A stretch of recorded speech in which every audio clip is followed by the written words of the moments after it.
Gwe Ipchilidach. Hello and welcome to the beautiful Queen's Place Emera Centre here in Liverpool, Nova Scotia for semi-final Saturday at the 2023 Don Johnson Memorial Cup for Atlantic Junior B Hockey Supremacy here on Atlantic Hockey Online through AO Live, produced by Petter Sports and Streaming and brought to you by Mercy Seafoods and Best Western Plus here in Liverpool. My name is Michael Petter, joined as always by the fantastic Mike Barkhouse, and we've got two semifinals, one of which is a matchup of the only game that went into overtime in this entire tournament, and the other a matchup of the game that had maybe the most electric atmosphere in the crowd of the entire tournament for the round robin. So if either of those come to fruition for a second time, we know we're in for a treat today. Let's tee it up with the first semifinal, which will feature the Kent Coyotes, the champions of New Brunswick. They have a 2-2 record through the round robin. They are taking on the Nova Scotia champions, the Antigonish Bulldogs. The Bulldogs, the number 2 seed with a 3-1 record. A 3-1 record. The Coyotes, the number 3 seed with the 2-2 record. And before we go any further, we must once again acknowledge that the Queen's Place Emera Centre here in Liverpool is within the ancestral unceded territory of Mi'kmaq. As we bring in Mike Barkhouse. Mike, this game, when they met in the round robin back on Thursday, ended up going to overtime. Overtime didn't solve anything. It ended up going to a shootout. I'm going to throw this question at you first. When a team gets a victory over another team in a round robin, does that give them an advantage when they meet again in a semifinal, or does it make it more challenging because of that old maxim that it's hard to beat the same team twice in a row? To your first question, it can. Depending on scoreline and circumstances, it certainly can give one team an advantage. The team that won that first game, definitely a psychological edge and a confidence boost if it is a lopsided score. But that's not what we had here between these two teams. That was a 4-3 shootout win for the Antigonish Bulldogs, and I think both of these teams are smart enough and mature enough to know that it can't take a whole lot in terms of we're better than you, or bragging rights or swagger or whatever word you subscribe to from that, because it just as easily could have went the other way. That was to that point, and maybe even now still, the best game of the round robin in this tournament. And we both remarked after that game finished how great the game was, first of all, and that we thought we might see these two teams meet again on the weekend, and here we are, and we're better for it. As to the other question, if you ask 10 people that same question, you probably get 5 or 6 go one way and 4 or 5 go the other. I'm not as analytical and as mathematical as you, but I'm also not totally devoid of that. And I do lean a little bit towards analytical analysis. And I personally, and this is not being stated as fact, but my personal opinion on the whole, it's hard to beat a team twice or 3 times in a season or whatever number you want to put. I don't necessarily subscribe to that as much as other people do. The underlying statistics back up whether a team is generally better than the other, it's going to be hard to beat them because we already did the other night. If the underlying stats are in your favor, the analytical stats and the advanced metrics and all that, then sure. But in terms of just because law of averages, I'm not a big believer in that. So let's take a look at some of these other numbers. When we look at, and let's look at the 4 teams that have made the semifinals, because these numbers, I just looked at them a few minutes ago and they blow my mind. Okay, here we go. Ready? The 4 teams that made the semifinals. Goals for 15, 15, 15, 13. So it's very close there between those 4 teams. Goals against 12, 13, 13, 15. So it's incredibly close there. So now I'm going to throw this question at you, and I know what the answer is, but I'm lobbing this one up as a softball. Is there a favorite at this point in the tournament? Not at all. And anyone that tells you otherwise is either biased or hasn't been paying attention. And I'm glad you brought that up. I mean, people might be watching right now for the very first time this week, but there are likely some that aren't and have been with us the whole time. And I'm glad you said that, because this validates and supports what we've been saying over and over and over probably 9 or 10 times per day since we've been here. This tournament is so razor thin and close between every one of these teams, and that backs up everything we've been saying. We're not just saying this to hype it up and get you guys to watch a tournament that's not very good or get people to come here and buy tickets. We really genuinely meant it every time we said it, and the numbers support us and back it and validate what we've been saying all week. This has to be one of, if not the closest Don Johnson Memorial Cups ever, top to bottom. This might be, out of all of the tournaments I've ever worked, and I know you've worked a lot of tournaments as well, not just Don Johnson Cup, this might be the closest tournament I've ever worked. Razor thin margins between 1 and 4, and throw CBN in as the number 5 team, because they weren't that far off the picture either. One bounce here or there, and we're talking about them being one of the 4 teams, and maybe not, take your pick of which one of the other 4 ends up not being in. Right, and in a tournament, a short tournament like this, obviously records are all generally going to be the same. Some tournaments have one team that's quite a bit or significantly lower in the standings than the other, but this hasn't been the case this week. But you're generally going to have teams, multiple teams at 2-2 or 3-1. You're going to have generally the same types of records in these kind of tournaments, but it's the underlying stats, the goal difference, and the plus minus and things like that really jump off the page to prove that how close all 5 of these teams. And again, I'm glad you mentioned the CBN Stars, because they are included in that closeness. Like you said, they could just as easily be playing today. Unfortunately, somebody had to go home, and luck of the draw was them. We've got a few minutes before we get to the puck drop here, so let's take some time now. There was the banquet for the tournament held earlier this morning. We need to mention some of the individual awards that were handed out, and I'm going to start with the guy who won the most gentlemanly player of the tournament, and I'm going to start it with another sincere apology for how many times I got his name wrong through the course of the tournament. It's now I think it might end up being his new nickname. Dawson Riley Crane gets the most gentlemanly player of the tournament. I think that was a well-deserved choice for him. He played really well. He delivered clean hits all the way through. He played hard. He played well. But I don't remember him spending any time in the penalty box. He did take a couple penalties. He also mucked it up in front of the net a little bit there, and took a couple penalty yesterday. This one's hard for me. I mean, how do you pick in such a short sample size? You have to pick somebody. And again, please don't think I'm devaluing Dawson Crane here and saying he's undeserving. It's a tough award to pick based on 4 games. But yeah, congratulations to Dawson. I was impressed with him this week. Doesn't look like the most gentlemanly player. When you see him on the ice, he's a giant out there and a pillar of the blue line for the Stars. But yeah, a very tough award to pick. And you could probably name, a dozen players in this tournament that qualify for that award. Top goaltender, or the all-star goaltender. We'll go through this. We got to go through this a little bit more quickly. We had a few different nominees that we were looking at all week long. It ended up going to Noah Visser of the Kensington Vipers. Yeah, and again, I mean, there's less to choose from, obviously, because there's less goaltenders in the tournament. But, man, you could have almost drawn out of a hat for that. I mean, we've talked at length about the level of goaltending in this event, 1 through 5. There wouldn't have been a bad pick in the bunch. Obviously, you had to pick a team that qualified for the semifinals.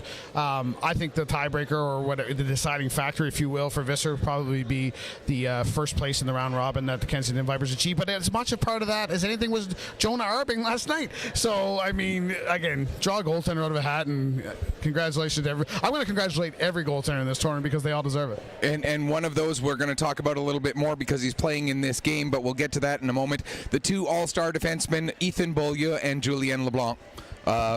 Good choices there as well. Yeah, I don't have much difficulty with those. Julien LeBlanc, that would be as stone cold lead pipe lock as it gets. Yeah, Julien LeBlanc for number 1, and then number 2 again, pick out of a hat, and Beaulieu again, maybe because he plays for the team that finished number 1. Not taking anything away from him, but yeah, if you're picking out of a hat, he's one to consider for sure. Yeah, I mean, I could name a defenseman from every team that really stood out for me, and that's fine, and we probably don't have time for me to do that, but I don't have any difficulty with Beaulieu. I agree with you that Kensington finishing the round robin in first place may have swayed this honor in his favor, much like Visser in the goaltending end. But yeah, this is a guy that definitely has a little bit of junior A experience in his early junior days. Very much qualified candidate, and he's going to be counted upon big here on the weekend for the Vipers. And then the three all-star forwards, Reese Wyand of the Vipers, Zachary Lorette of the Antigonish Bulldogs, and Malcolm Bussey of Liverpool. Those three players combined 13 goals and 6 assists through their round robins. Reese Wyand, you could have picked him just based on yesterday alone, all 5 of his goals coming in the 2 games that PEI played yesterday. Well, yeah, I mean, yesterday is what sealed that award for him. You said all of his goals came yesterday. He put that team on his shoulders right from the puck drop of the early game yesterday. Of course, it was a 2-game day for Kensington yesterday. And again, just to quickly backtrack about the closest of the tournament, they came into that day, they tweeted it out, the team tweeted it out. We could finish first at the end of this day, we could be on the bus going home at the end of this day. That's how close the tournament is. And Reese Wyand, up to that point, no goals. So put the team on his back. Real leadership performance with the 5 goals, and well-deserved. Zachary Lorette, we've sung his praises throughout. He's just gotten better and better and better, and he's got a bright future ahead of him. And Malcolm Bussey, good to see the home team, or the host team, I should say, represented on that list. And the MVP of the tournament, no big surprise there. He was one of the 2 all-star defensemen, Julien LeBlanc, a 9-point effort through the round robin. He was the best player in this tournament. Yeah, that is one, and again, this is difficult for me because we talked about it off air. The semifinals and the finals have yet to be played, and you're giving out most valuable player. I mean, it goes a little bit against the spirit. It's more of a most valuable player of the round robin, and we understand why. We're not criticizing. But of all of the things we just went through, the one that I think there is zero argument against is Julien LeBlanc for tournament MVP. All right, and before we get to O Canada really quickly, today's goaltending matchup, Olivier Dallaire for the Kent Coyotes, 1-1 record, a 2.03 goals against average, an incredible .947 save percentage, and Adam Catch for the Antigonish Bulldogs, 3-1 record. He played every minute for the Bulldogs, a 2.94 goals against average and a .927 save percentage. Both of those goalies could have been in that conversation as well, and now O Canada.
And during O Canada, the Mike and Mike show, once again reading each other's minds. I'm playing around with my laptop while O Canada's going trying to find it, and you write down OT format ? Because these teams did go to OT last time. So for those who want to know, for the semifinal games and the championship final, Hockey Canada Rule 6.17 will be applied. If the game is tied after regulation, a 3-minute break at the bench will occur, and then a 10-minute sudden victory period will be played. If the score is still tied after 10 minutes, we have a flood, we have 20-minute sudden victory, all the way through till there's a winner. So we could have the second semifinal not start at 7:30 if this game goes to multiple overtimes. It's just like the NHL at this point. If this game goes to overtime, we play on, we play on, we play on. Mike Barkhouse, you have the call. Over to you. Thank you. And 5-on-5 overtime, I believe, as well. That should be clarified, exactly. Which, thank you for that, because I'd hate to see a game decided because there's way too much open ice. Here we go, semifinal number 1 of 2. I know you're looking forward to it as much as we are. Kent Coyotes and Antigonish Bulldogs. There's a shot right on goal. First of the day for Alex Bask and Adam Catch, looking sharp. We've talked already about the classic that these two teams have played already in this tournament. And Kent missed a few players out of the lineup yesterday. Alex Bask, Joshua Bro, and Alex Ferguson. Ferguson and Bass, two of the top scorers in this tournament for the Coyotes. So they draw back into the lineup today. That's big for Kent. Absolutely, it is. The three players who are out are all Poirier. All have the first name starting with the M. It's Maxime Mathieu and Miguel Poirier, all out of the lineup for Kent. Out of the lineup for the Antigonish Bulldogs is Andrew Murray and Brody McPherson. And of course, it should be mentioned as well for those that are tuning in for the first time, the Kent Coyotes are in defense of their Don Johnson Memorial Cup championship that they won on their home ice last year at this time. So the possibility of a back-to-back Don Johnson Cup winner is still alive. Julien LeBlanc, the tournament MVP. This is going to be a glove pass. If touched, it was not. And now here's a turnover inside the zone. Alex Ferguson at the side, the former Moncton Flyer, with a redirect that went just wide. Bulldogs trying to clear. It's been advantage Kent here through the first minute and a half or so. Here comes Zachary Lorette, tournament all-star, gives that away. Now Ferguson, is that Ferguson? No, that's Shaw. Miguel Shaw, he'll send that deep and head to the bench for a change. Minute and a half gone in this first period. Shots on goal, just one for the Coyotes. Catch, and it was a solid one. Catch had to be real good. Now back comes Lorette once more for Antigonish. Tried to cut inside. That's broken up. Now back come the Coyotes the other way. Frederick Casey looking for a shooting lane. Fires. That's off the stick of Cash into the far corner where Will Munro comes away with it. Munro looking to send Bradley Armstrong away. Armstrong won the Player of the Game award in the Bulldogs' first game, the victory over Liverpool. Munro shoots right off the mask of Olivier Dallaire. Met his dad before the game. He's pumped up for this Kent Coyotes performance. There's a point shot, doesn't get through. Good flow to this semifinal so far. Now a pass over looking for Armstrong, doesn't connect. William Fitzsimmons gets it back to Bradley. Armstrong's shot is blocked by Pierre-Luc Arsenault. Fitzsimmons gets it back, shoots. Dallaire is there. Once again, now Samuel Waugh skates it out. This is my fifth Kent Coyotes game of the week on play-by-play. I guess I'm the adopted voice of the Coyotes this week. 17:28 to go in the first period, still scoreless. Obviously, the matchup between Catch and Dallaire is going to be huge. Which goaltender has a better game is going to be a big factor in this game. But there are two other guys I want to talk about, both of whom have not gotten on the score sheet yet, one for each team. Kyler Lonis, a defenseman who really moves the puck well for the Antigonish Bulldogs. I expect a big game from him. And for the Coyotes, I'm looking for Nicholas Bourque to have a really good day. He's out there right now for the Coyotes on the ice. Sebastien Gould back to the point. Nicholas Bourque fires a wrist shot through that head eyes, and Catch stops it. No rebound. 4-1 the shots on goal, or 3-2, excuse me, in favor of the Antigonish Bulldogs. Dallaire, a guy that maybe after that first game against Antigonish kind of got forgotten about a little bit. Zachary LeBlanc started 2 games, and then Dallaire started yesterday, but I've been a fan of Dallaire since I laid eyes on him. It's just he got a little bit lost in the shuffle due to a couple spectacular goaltending performances. I thought we'd see him when the games mattered most. Yeah, I mean, with these two goalies for the Coyotes, Dallaire and LeBlanc, you really could flip a coin between the two of them as to who would get starts in these big games today and possibly for the Coyotes tomorrow. And maybe it will continue to be a rotation where Dallaire goes the semis and LeBlanc gets to rest today and play in the finals if they make it. And the one discernible difference between the two Kent goaltenders, if you're unaware, puck handling. Olivier Dallaire, not the most comfortable handling the puck. As there's a chance, Bass just ran out of room. He's got Julien LeBlanc in the slot, tried to get it to him. That's broken up. Bass gets it back. Basks. He's fresh after missing that final round robin game for the Coyotes yesterday. LeBlanc from the sideboards. That didn't miss by a lot. As I was just finished that thought, Dallaire doesn't handle the puck that much, isn't that comfortable doing so. Zachary LeBlanc, the other Kent goaltender, most definitely he'll make up reasons to play the puck. And at the other end, meanwhile, it's been the Adam Katz show the entire tournament. He's played every minute of this tournament for the Antigonish Bulldogs. The Bulldogs on that last sequence of play, very good defensive responsibility, maintaining their zones, maintaining their defensive shape, which was very important as the Coyotes were moving the puck around quite well.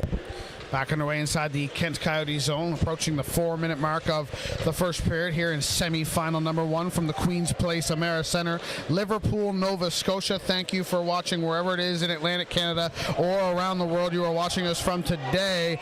We're going to get an icing call here on the Coyotes, so the face-off will come back down in their zone. No change, obviously, or the change that had begun will be negated.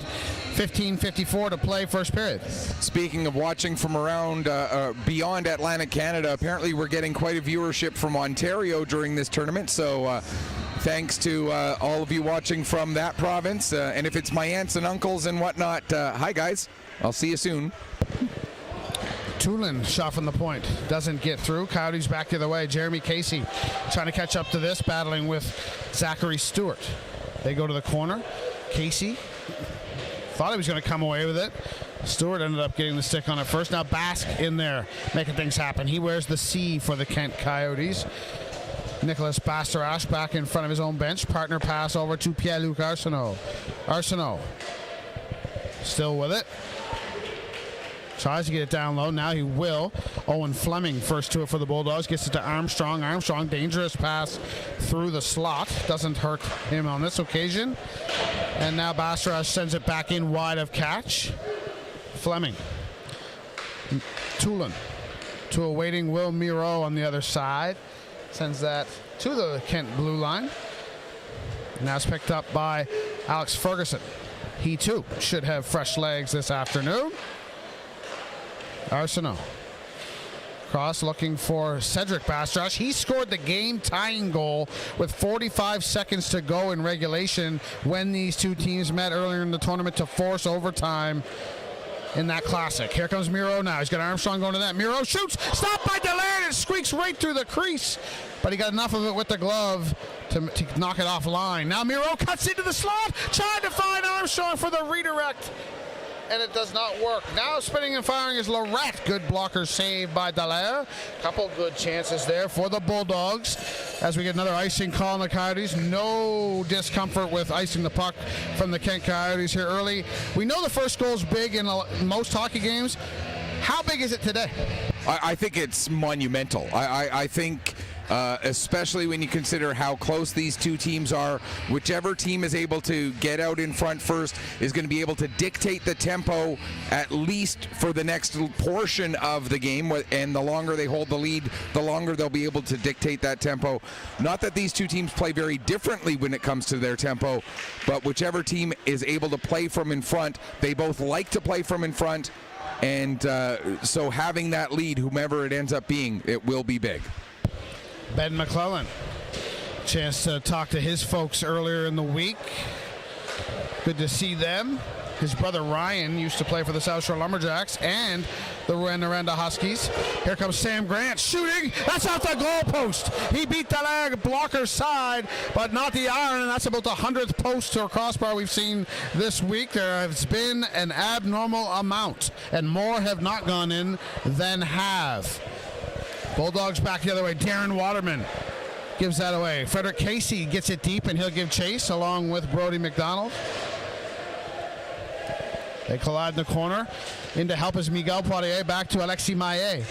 Maillet over to LeBlanc. LeBlanc shot, changes direction. It was never covered.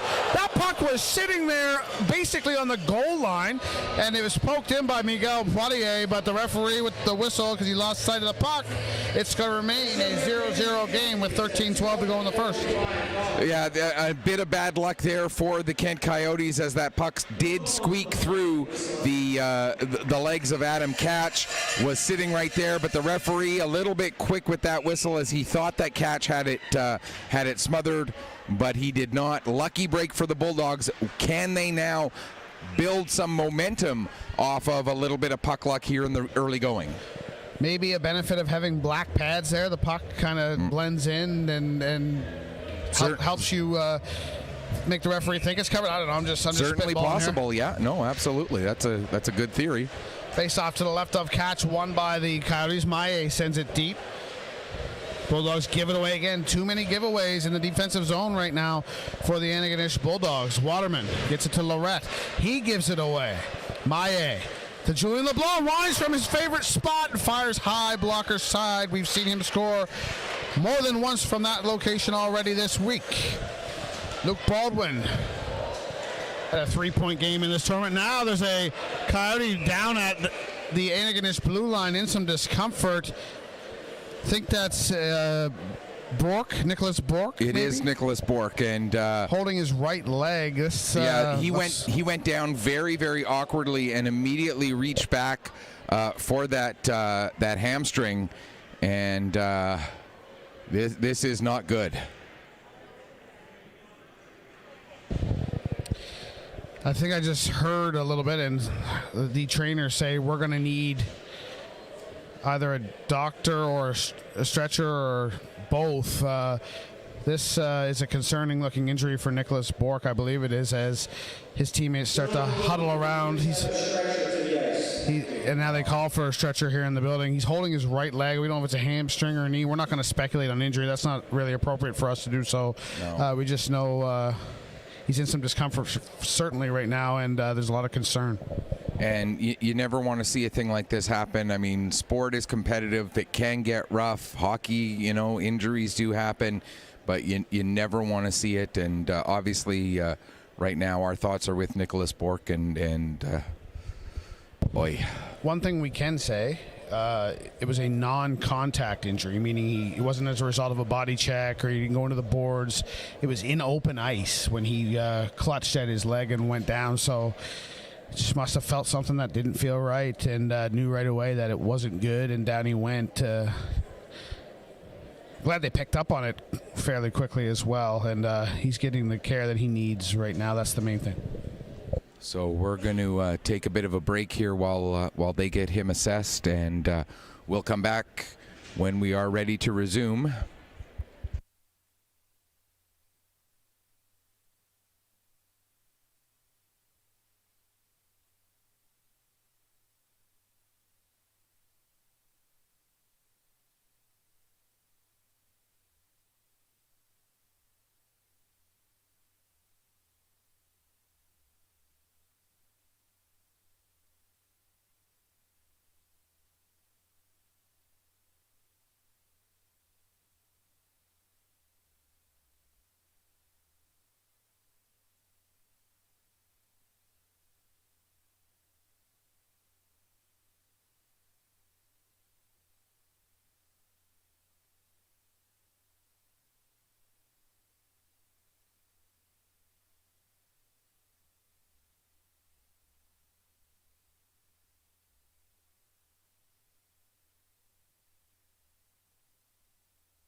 Well, the very, very good news is he is coming off of the ice without the need of a stretcher.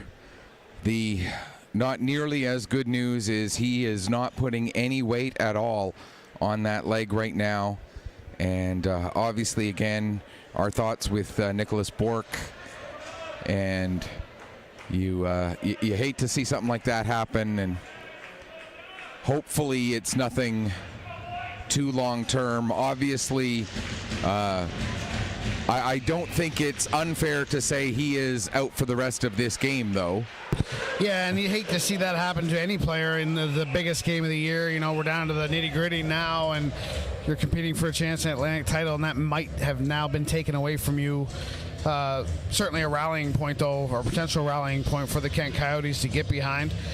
So now you have to regroup, don't you? You have to that little bit of a lull, a little bit of delay, a little bit of concern, or a lot of concern, and now you all of a sudden got to turn the switch back on. Yeah, I mean, you see it all the time in sports where a team has a player suffer an injury, and it's that mental toughness of how do you bounce back from that? How do you separate the game from thinking about your friend, thinking about your teammate, your line mate? and focus on the task at hand, at least while you're still out there on the ice. Do you maybe, if somebody down there, do you maybe run out to the bench and just say, hey, everybody, he's okay, but just to kind of maybe ease some minds to try and get some guys thinking about hockey again? I would, yeah, absolutely. I'd have a report to the bench as quickly as possible just to ease people's minds, and I would put as positive a light on it as I can for those guys. I'm not telling them. That's what I was getting at. Yeah. Oh, yeah, absolutely. You don't want to lie, but No. you also don't want guys thinking about that and not the game. So, whatever you need to do to help ease their minds, I think is the right call. There's a shot bounce from the point from Fleming, goes wide on the blocker side. Fleming has it again now. Shots on goal are 6-5 in favor of Antigonish, so it's been tight as usual. That's business as usual in this tournament. Every game has been basically like that on the shot count. 11 and a half minutes to go in the first period. Still awaiting the first goal of this semifinal number 1 at the Don Johnson Memorial Cup in 2023. Ben McClellan around to the near side. Delayed penalty coming up against the Coyotes. And now I would call minor get together down there on the near boards. It looks like a slash. Yes. It's going to be the call from referee Bryson McDonald. Against Miguel Richard. So we'll take a look at the Antigonish power play, which went 3 for 15 through the round robin, 20% power play efficiency, going up against a penalty kill of the Kent Coyotes that has been very good, 88.2% penalty kill efficiency, killing off 15 of 17 shorthanded situations through the round robin portion of the tournament. Special teams so important, and they are a strength of the Kent Coyotes. Bulldogs power play took a while to get going in this tournament. They and Kensington both struggled, at least initially, but now have kind of got things on track. Fitzsimmons back to Lonis, walks in, shoots, and Dallaire gets a glove on that. Now Bork's going to have to figure out something because he can't clear it as the net's in the way. Now Waterman taken into the boards by Maillet. Waterman comes away with it, tries to get it back to the point. Miguel Poirier breaks that up temporarily. Now Waterman tries to find Lonis, gets it to Marshall. Marshall misses Fitzsimmons there. Now Maillet lifts it. Look, that's off somebody up there. That definitely hit that fan up there. He looks like he's okay, having a laugh, but yeah, that definitely caught him in the side of something. Head, body, arm, something. Which, again, leads us to remind people, when you do come to the rink, you got to always be paying attention. I've seen it happen far too many times where a person's, that was not the case in this one, but where a person comes to the game but then isn't paying attention to the game and the puck comes flying up and scares the bejeebers out of them. A certain little gadget that we all carry on our person now has made that a bigger problem in recent years than it ever has. Lorette back to the point to Fleming. Over to Lorette, top of the circle. 1 minute to go in this Antigonish power play. Munro to the point, now walks to the middle, wrist shot right on. Dallaire sees it, stops it, and no rebound. 56 seconds left in the Bulldogs' first power play. On a couple of saves so far this afternoon, Dallaire has looked like he's been fighting the puck a little bit. On that save there, that was the most secure he has looked in making a save out of the 7 that he's made so far. And perhaps I'm wrong. Does it look like he's a little deep in his net as well? He does look like he's playing a little bit deeper than usual, yes. Yeah, that's the better way of saying it. We're not deeper than usual for him, and he's a big goaltender, so he can get away with that most times. But I do recall him being a little bit more aggressive. So maybe some nerves from Olivier here. You couldn't blame him. It's only the semifinals of the Don Johnson Cup. Under 30 seconds to go in the power play. Muro's shot goes wide, and Fleming won't be able to keep that in at the near point. Now he'll get it over to Baldwin. Back to Fleming. Gets the blue line, sends it deep. William Bork battles with Fleming. Dug out by Lorette. 5 seconds left in the power play now as Adam Catch lets his teammates know. Lorette behind the goal. Centers! Baldwin whiffed on that, and now coming out of the box and calling for the puck is Miguel Richard, and he has it now. Richard Taken out nicely by Ethan Tulin, one of the more physical Bulldogs, and now this puck goes out of play. Stoppage comes with 9:05 to go in a scoreless first period. Shots on goal 7-5 Antigonish. It's interesting here in the Queens Place Emera Center. We haven't really talked about this, but the way the netting, it comes up off of the end of the glass and then actually leans forward. So pucks that maybe in some other rinks would go up in the air and then come back down, end up hitting the netting because the netting actually leans out over the top of the playing surface. Almost like a catch fence that you would see at a racetrack. But we can't have that scoreboard being damaged now, Mike. We cannot have that. I understand that, but it just seems kind of odd that it comes out over the surface of play. Fitzsimmons with a snapshot. That's kicked out by Dallaire. Now Fitzsimmons centers. He had Grant at the side. Grant couldn't come up with it. McDonald down for Fitzsimmons. Spins, fires right on. That was going to go in on the near post. Dallaire looking sharp now. 8:37 to go. Kent's going to make a line change here. Yeah, whatever the situation was with Olivier Dallaire earlier, maybe it was a little bit of nerves, whatever the case, it looks like he's got that under control. I want to come back to the situation with Nicholas Bourque, though, for a moment. It's not just the Kent Coyotes who are affected by that, though. The Antigonish Bulldogs, they see a guy go down, and, you know, even though he's not their teammate, a little bit of the thought sometimes can creep in there, but for the grace of God go I kind of thing. And they have to put that out of their minds as well, that they can't let it affect the way they play the game. Yeah, gun shy is not the way to play at this level in a big game like this. Away now comes Sebastien Gould. Goes through the legs of Cross, but Cross maintains his body positioning. Good work there from the Antigonish defender. Gould. Down low from Miguel Poirier. Back to the point to Alexis Maillet. Maillet sends it over here to the vacant side. Samuel. I've been calling him Sebastian all week. He's my Riley Crane. Inside joke there. Philippe Drisdel now to Samuel Roy. Miguel Poirier. This is the big line for Kent in terms of size. Poirier and Roy and Gould are three big body forwards. Now, Maillet over to Drisdel. Being watched by Marshall. Drisdel holds on to it. Now he's 1-on-3 or 4. Puck's still down there in his feet. And now it comes free to Ethan Tulin. Saucers it to Zach Stewart. Ahead to Logan McGrath.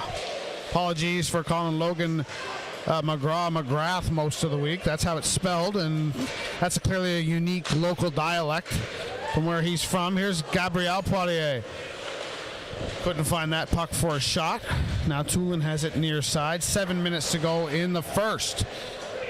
Do you think this is going to be a game that sees, you know, maybe no more than 3, maybe 4 goals total? Yeah, you get the feeling right now that this really is going to be a 2-1, 3-1, maybe 3-2 at the max kind of a game. Nothing like, I mean, the game that they played against each other back on Thursday was only 3-3 in overtime and then 4-3 after the shootout. So not, you know, big scoring in that one either. But this one feels like, you know, 3 is going to be more than enough. The way A, Catch and Dallaire have been playing, but B, the way both of these defenses have been clogging up zones, you're not going to see an awful lot of offense. I don't think we're going to see 51 shots for either side like we saw in the game on Thursday either. Sam Grant in all on Dallaire scores!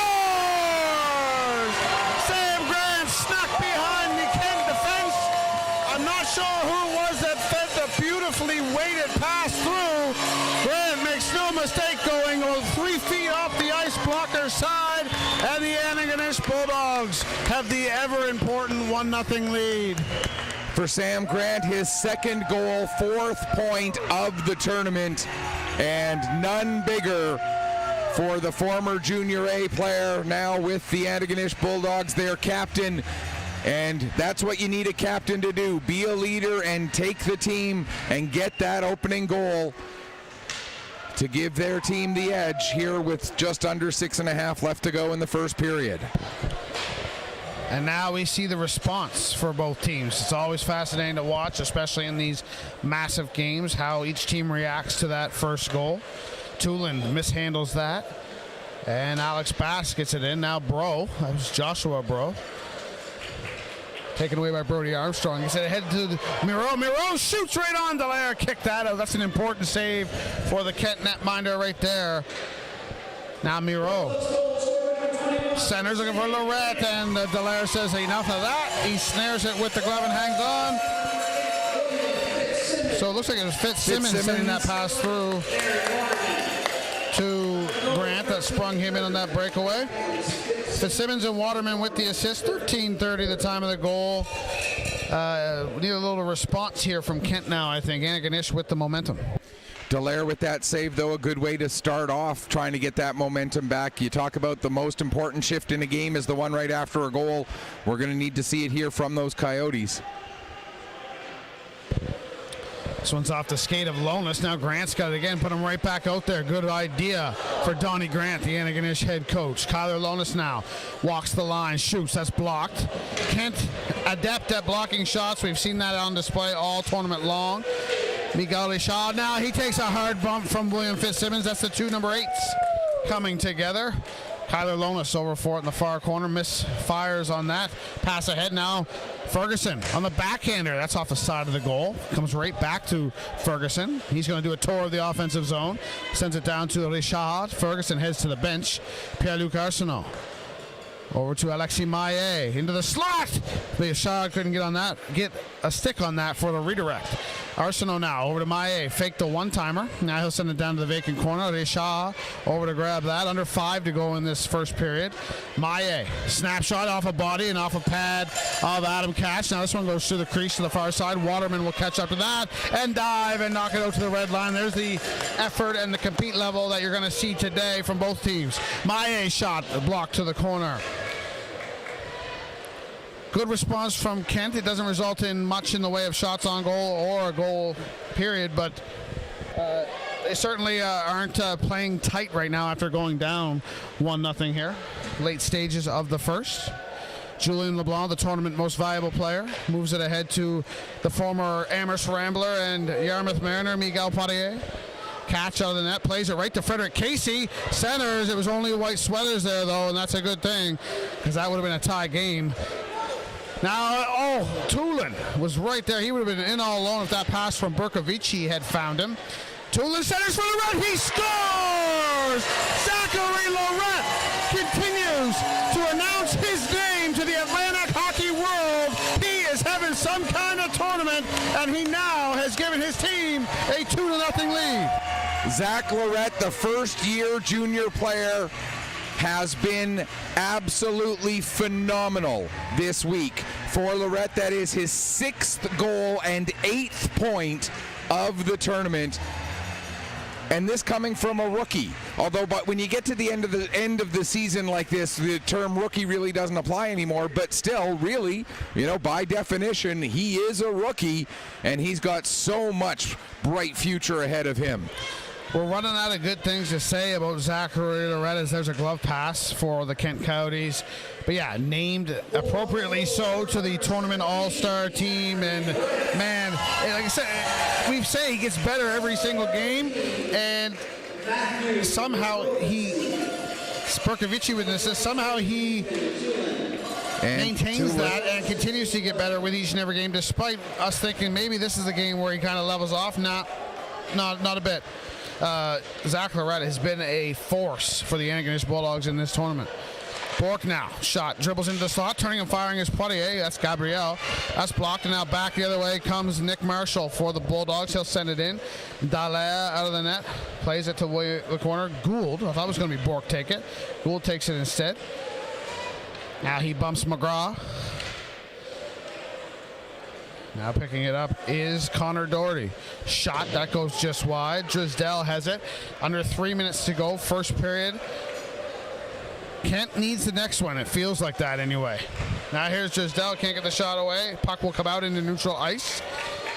Nicholas Bastarache, back to Basque, and now Bastarache. Across the middle for Jeremy Casey. Trying to go wide on McDonald. Cuts inside. Can't find the puck. Bastarache keeps it in. Bastarache flicks it again for Basque and catch! With the read and the slide. side, and the stop. 2:31 to go in the first.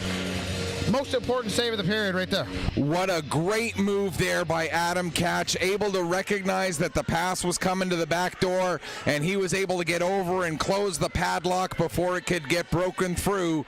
That back deck is kept safe with a beautiful save by Adam Catch.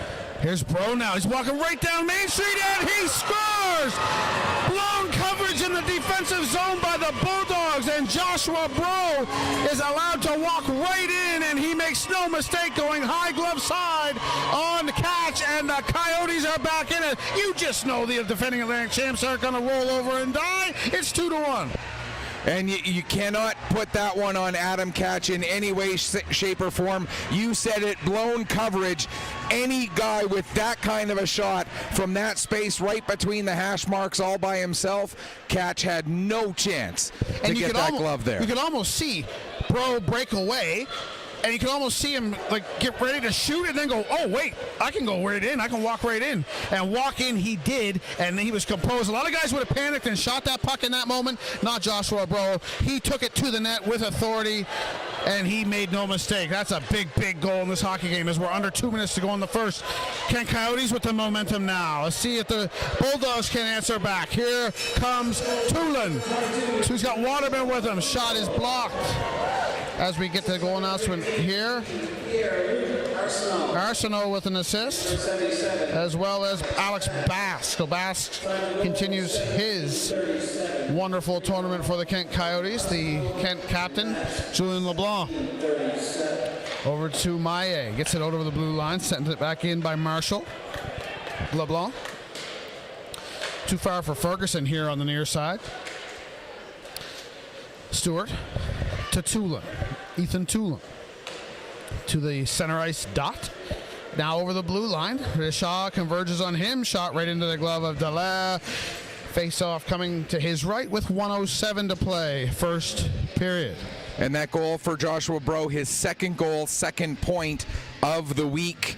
And as you mentioned, the assist, Pierre-Luc Arsenault and Alex Bask to make it that 2-1 scoreline. And you made a great point about not panicking and holding on to that puck and waiting that extra second and moving into that better space to get the shot from. Wonderful patience by Joshua Bro. Lorette fired that one off a leg. Had it not hit a leg, that might have been another one for Zachary Lorette. Now McClellan's got room to walk in, and now that stopped the rebound. I think Munro thought he might have scored, but he did not. Somehow that puck stays out. Frantic action in the Kent zone. Munro shot another shot from him that doesn't get through, and Casey has it. 35 seconds left in the period. The Coyotes hang on by a thread here in this final minute and remain down by just a goal. Great collapsing down in front of their own net to help protect Olivier Dallaire and help him out. They had all 5 guys below the hash marks and between the hash marks on that defensive coverage. Drysdale and McClellan both miss it.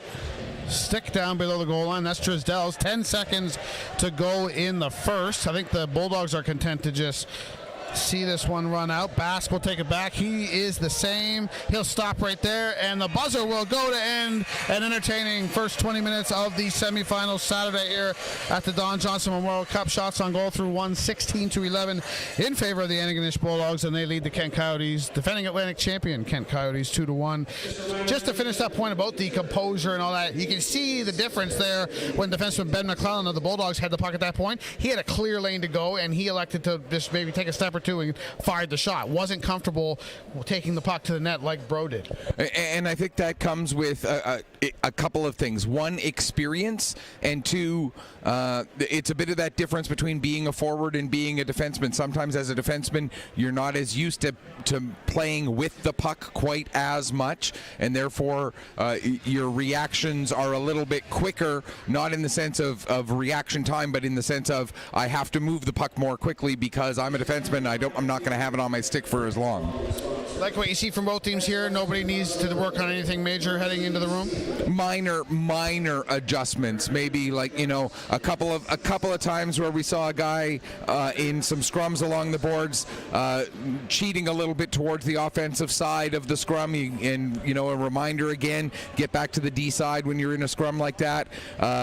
Minor things like keep that other eye on the guy who's trying to find that open space. Make sure he doesn't get too much room when you're covering him on the defensive side. But other than the goal by Bro, no major breakdowns defensively on either team. Nothing. And that was off a face-off, if I remember correctly. It was, yeah. It was pretty quick off the draw, yeah. So nothing big that either team has to make a major adjustment for at this point, I don't think. And I think both teams overall have to be somewhat pleased, at least, with the play that they've seen out of the opening 20 minutes. We continue to think about Nicholas Bork leaving the game injured in that first period. We'll get you an update if we can. Can't promise anything, or if we see him around. But again, we continue to send our best wishes to him, and we'll continue to think about him as this day goes on. He's Michael Petter. I'm Mike Barkhouse. 20 minutes in the books at the Don Johnson Cup semifinal Saturday. It is 2-1 Bulldogs. We'll be back in about 13 minutes time with the call of second period. You are watching the 2023 Don Johnson Memorial Cup presented by Mercy Seafoods and the Best Western Plus Liverpool.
Welcome back as we get ready for the start of the second period here between the Kent Coyotes and the Antigonish Bulldogs. Semi-final number 1 of the 2023 Don Johnson Memorial Cup for supremacy in Atlantic Junior B hockey.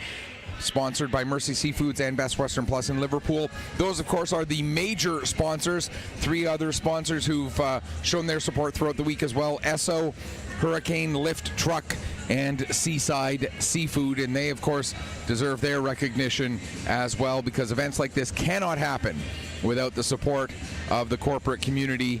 So a big thank you to all of them. And for myself personally, having been staying at the Best Western Plus in Liverpool these past few nights, the staff has been wonderful. They've treated everybody who's been over there from the tournament, and it's just about full with tournament-related people over there this week. And they've been nothing but fantastic hosts to everybody who's been over there all week long. So a big thank you personally to Best Western Plus in Liverpool. And I'm sure if I had some Mercy Seafood, I'd be singing their praises just as loudly as well.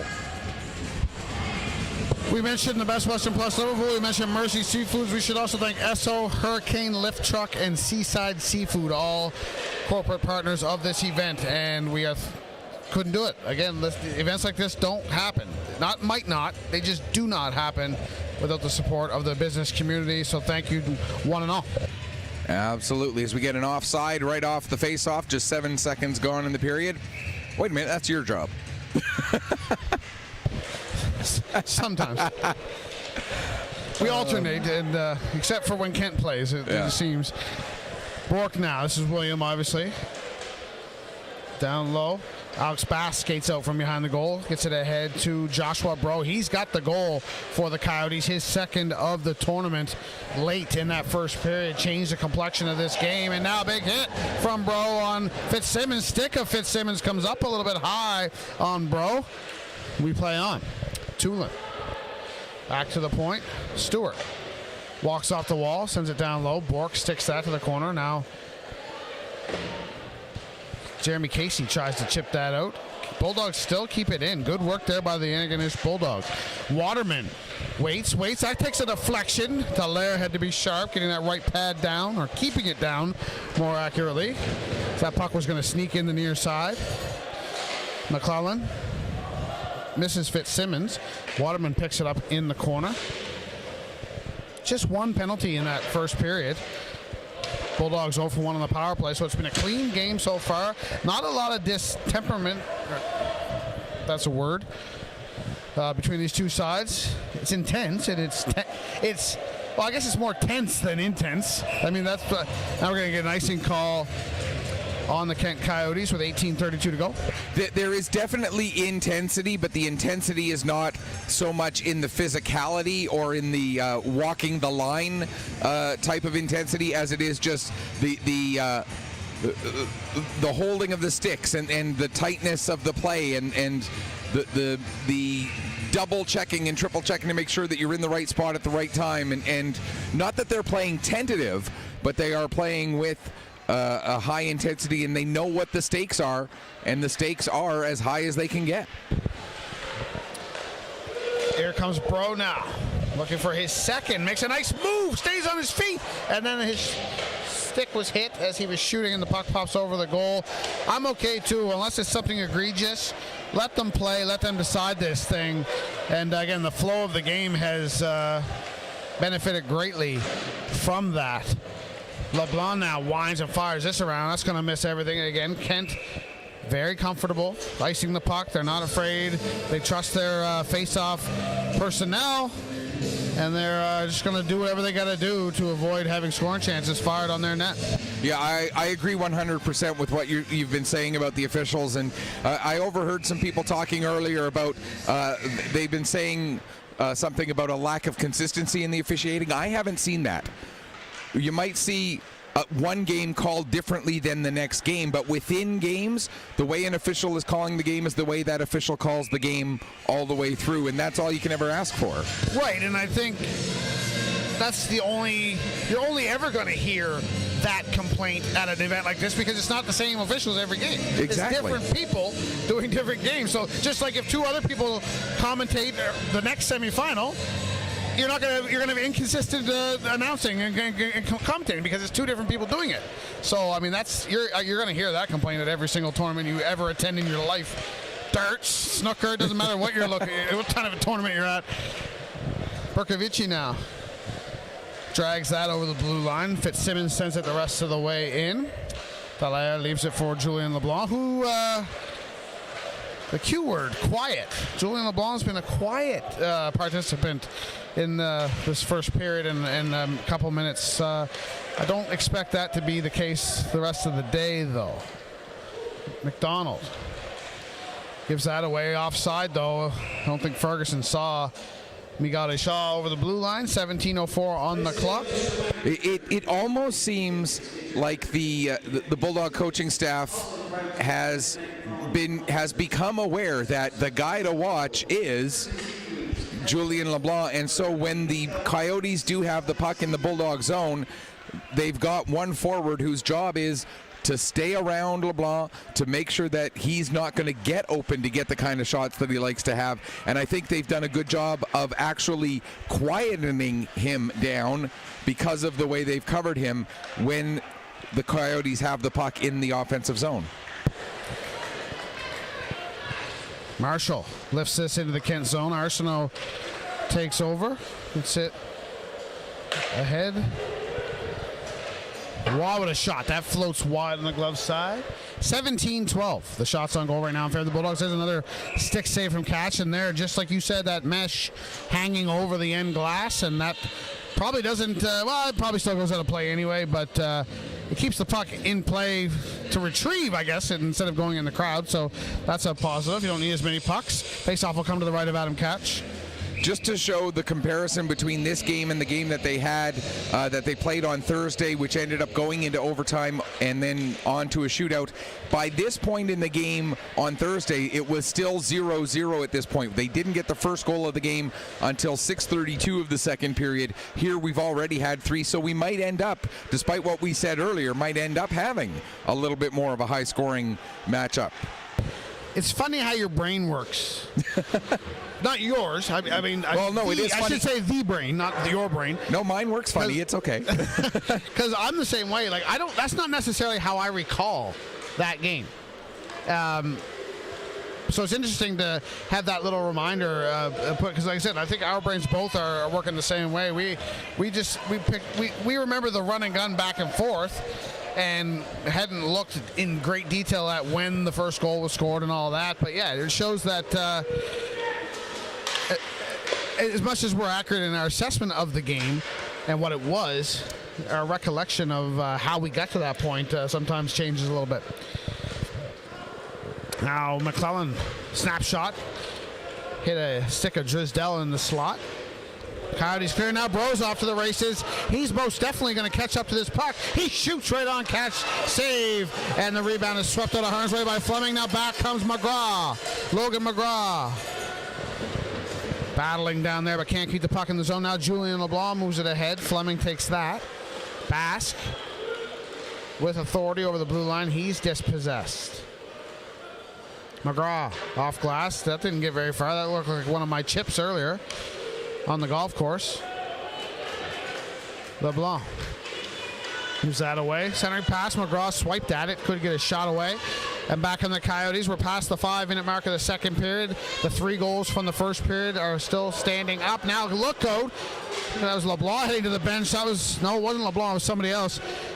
Close to a too many men on the ice call there if that had hit him. Good stretch of uninterrupted play here. Here come the Coyotes 2-on-1. Miguel Shaw. He's got Jeremy Casey going in there. Shoot, save, rebound, and Casey couldn't find it. That was a purposeful shot by Shaw. That was the old PBP, the pass by pad. Now Bastoras with a shot. That doesn't get through. Cedric bangs away at it. It was Nicholas with the initial shot. Now Nicholas swipes at it. Doesn't get a stick on it. Arsenault shoots, catch, stops that, and there's an injured Antigonish Bulldog at the top of the crease. Whistle finally goes. I don't know if it was did the puck hit him or did it stick? That last shot, before it got all the way through to catch, it ended up hitting that Bulldog player, and I'm trying to see the number. Fleming, it's in the 20s. It is Fleming. You're right, number 20. And Fleming got a big piece of that puck in the midsection, and then it came all the way through him, and Catch then made the save after it came off of Fleming. But I want to come back to that pass by pad, as you were referring to from a moment before. Adam Catch with the incredible rebound control, the way he stuck that pad out and then pulled that pad back to cushion that shot just enough so that the pass by pad couldn't work, and then was able to poke the puck away and out of danger. Great play, great recognition by Adam Catch on what Kent was trying to do, and he was able to deny it. This one's going to be a delayed offside. Arsenault was just a little bit too far back when he corralled that puck and sent it towards goal. Now he's got it on his stick again, sends it here for Nicholas Bastoras, back to Arsenault. Pierre-Luc Arsenault gives that away. Here comes Lorette. He's in, backhand, good save by Lorette. And that was a case where Lorette could only really do one thing. He knew that if he pulled that puck to the forehand, he was probably going to be impeded, so he can only go to the backhand and hope for the best. Dallaire knew that and made the save. But if you are the Kent Coyote defenseman and you see that Zachary Lorette is the guy who's coming in to apply the pressure, you cannot try to go D-to-D with that puck. You have to put it up the wall on your own side. That was too dangerous of a play that created too dangerous of a scoring opportunity for a guy with too much skill in Zachary Lorette. Yeah, and he's got a big wingspan too, so he's going to reach that stick out and likely get something on it. So yeah, I agree totally with your assessment of that. Frederick Casey now below the goal line. Waterman in aggressively on the forecheck. Drysdale now lifts it through the middle. Glove down by McDonald for Antigonish. Grant with a soft backhand pass right to Drysdale. Drysdale drops it. That doesn't go anywhere. Now Grant chips it. Well, he tried to chip it around Roy. Gets it now. 2-on-1. Grant and Fitzsimmons. Grant over to Fitzsimmons, and that was a little behind him. He couldn't come up with it. He's got it now, though. Fitzsimmons shoots. No, pass down Waterman. Backdoor feed to Grant, and he scores! Sam Grant with his second of the day. He's a guy that we talked about needed to get going for the Bulldogs, and wow, he's come to play in the biggest game of the season. Second of the game, third of the tournament, 3-1 Antigonish. What ended up happening on that play is all 6 sets of eyes for the Kent Coyotes were facing the near side boards as we're looking at it, and Sam Grant recognized that, moved to the far side of the crease, got himself into some open space. Nobody was looking at him. Nobody was paying attention. The perfect pass across right onto his stick. Olivier Dallaire had no chance on that play. A perfect recognition of where the open space was by Sam Grant, and a great pass delivered as well. Timeout called here by the Kent Coyotes by head coach Mario Cormier. Sam Grant, since puck drop today, Sam Grant has looked like a man on a mission, and it's come to fruition. He's got 2 goals already. Thoughts on this timeout from Mario Cormier? I think this is a good time to take it. You've had a relatively minor, but still you've had a defensive zone breakdown. Your guys could potentially start getting a little bit down on themselves. You've also got your guys who might be still, unfortunately, feeling a little bit distracted. So take your time out before the lead gets too much bigger. Take your time out now so it doesn't become a big 3, 4, 5 goal run. And yes, now this means you don't have it later, but I think this is a good time to take it, as Waterman was the one who made that great pass across. And Lonis with the second assist on that goal at 7:16. Waterman's got his second assist of the day. Kyler Lonis with the other helper on that second Sam Grant goal. Now here comes Lorette. Shoots. That's off of LeBlanc. Comes right back to Lorette. That's fired wide and up and around the glass. Another play. 12:14 to go in the second. Mario Cormier, coach of the Kent Coyotes. A little hot stoving here. Rumored, and I stress rumor only, has it that the new Buck-Touche team in the Maritime Junior Hockey League, that's the Junior A ranks, the former South Shore Lumberjacks franchise. There's rumors that Mario is a front runner to possibly become the first head coach in that franchise's history. And it makes sense. I mean, as the coach of the Coyotes, for Buktush, one of the things they're going to need to have success is to have a good relationship with the Coyotes, because they are playing in very close proximity to one another. Yeah, they're about 15 minutes apart. They're not very far, 10, 15 minutes. So to have that connection, a Junior A team is going to use guys from Junior B as much as it uses guys from U18 as call-ups when they need to help fill out their lineup. So to have that relationship solidified by having the current Coyote coach become the former Coyote coach to take over Buktush, whatever the team name ends up being, I think that's a great move for both organizations in the long run. It'll work as a good synergy. And if it were to come to fruition, it'd be interesting to see how many of-age players from this Kent Coyotes club make their way to camp in September as potential walk-ons, free agent invitees, if you will. Oh, there's a few that I look at and I go, yeah, they could play Junior A easily, and if they're not having to move any further away from home, it doesn't impact on the lifestyle choices as we talked about so much. Back comes Samuel Wall now off the turnover. He'll send it in right on catch. Oh, he elects to play it. I thought for sure he was going to cover that puck with Rob bearing down on him. Don't hate the decision whatsoever. I'm just a little surprised by it. Having seen Adam catch a lot over the last couple of years when he played for the Crushers, which of course is the team that I work with in the Maritime Hockey League, I wasn't surprised at all that Adam Catch made that play. I've seen him make that type of a play dozens and dozens and dozens of times over the years. Icing going to be the call here on the Kent Coyotes. By the dollar for every time I said that today. 10:28 to go. Shots on goal tight once again. 21-18 in favor of the Bulldogs. The difference, there's 3 shots in the difference, 2 goals in the difference. So that, again, you can see how razor thin the margins are. And, you know, we talked about it at the beginning of the period. It's worth mentioning again, this game is far from over. Yes, it's a 2-goal margin, but we've seen that this Kent Coyote team has the offensive capability to put up 2 goals in quick succession if they need to, and they still have so much time. And here's Julian LeBlanc with some space.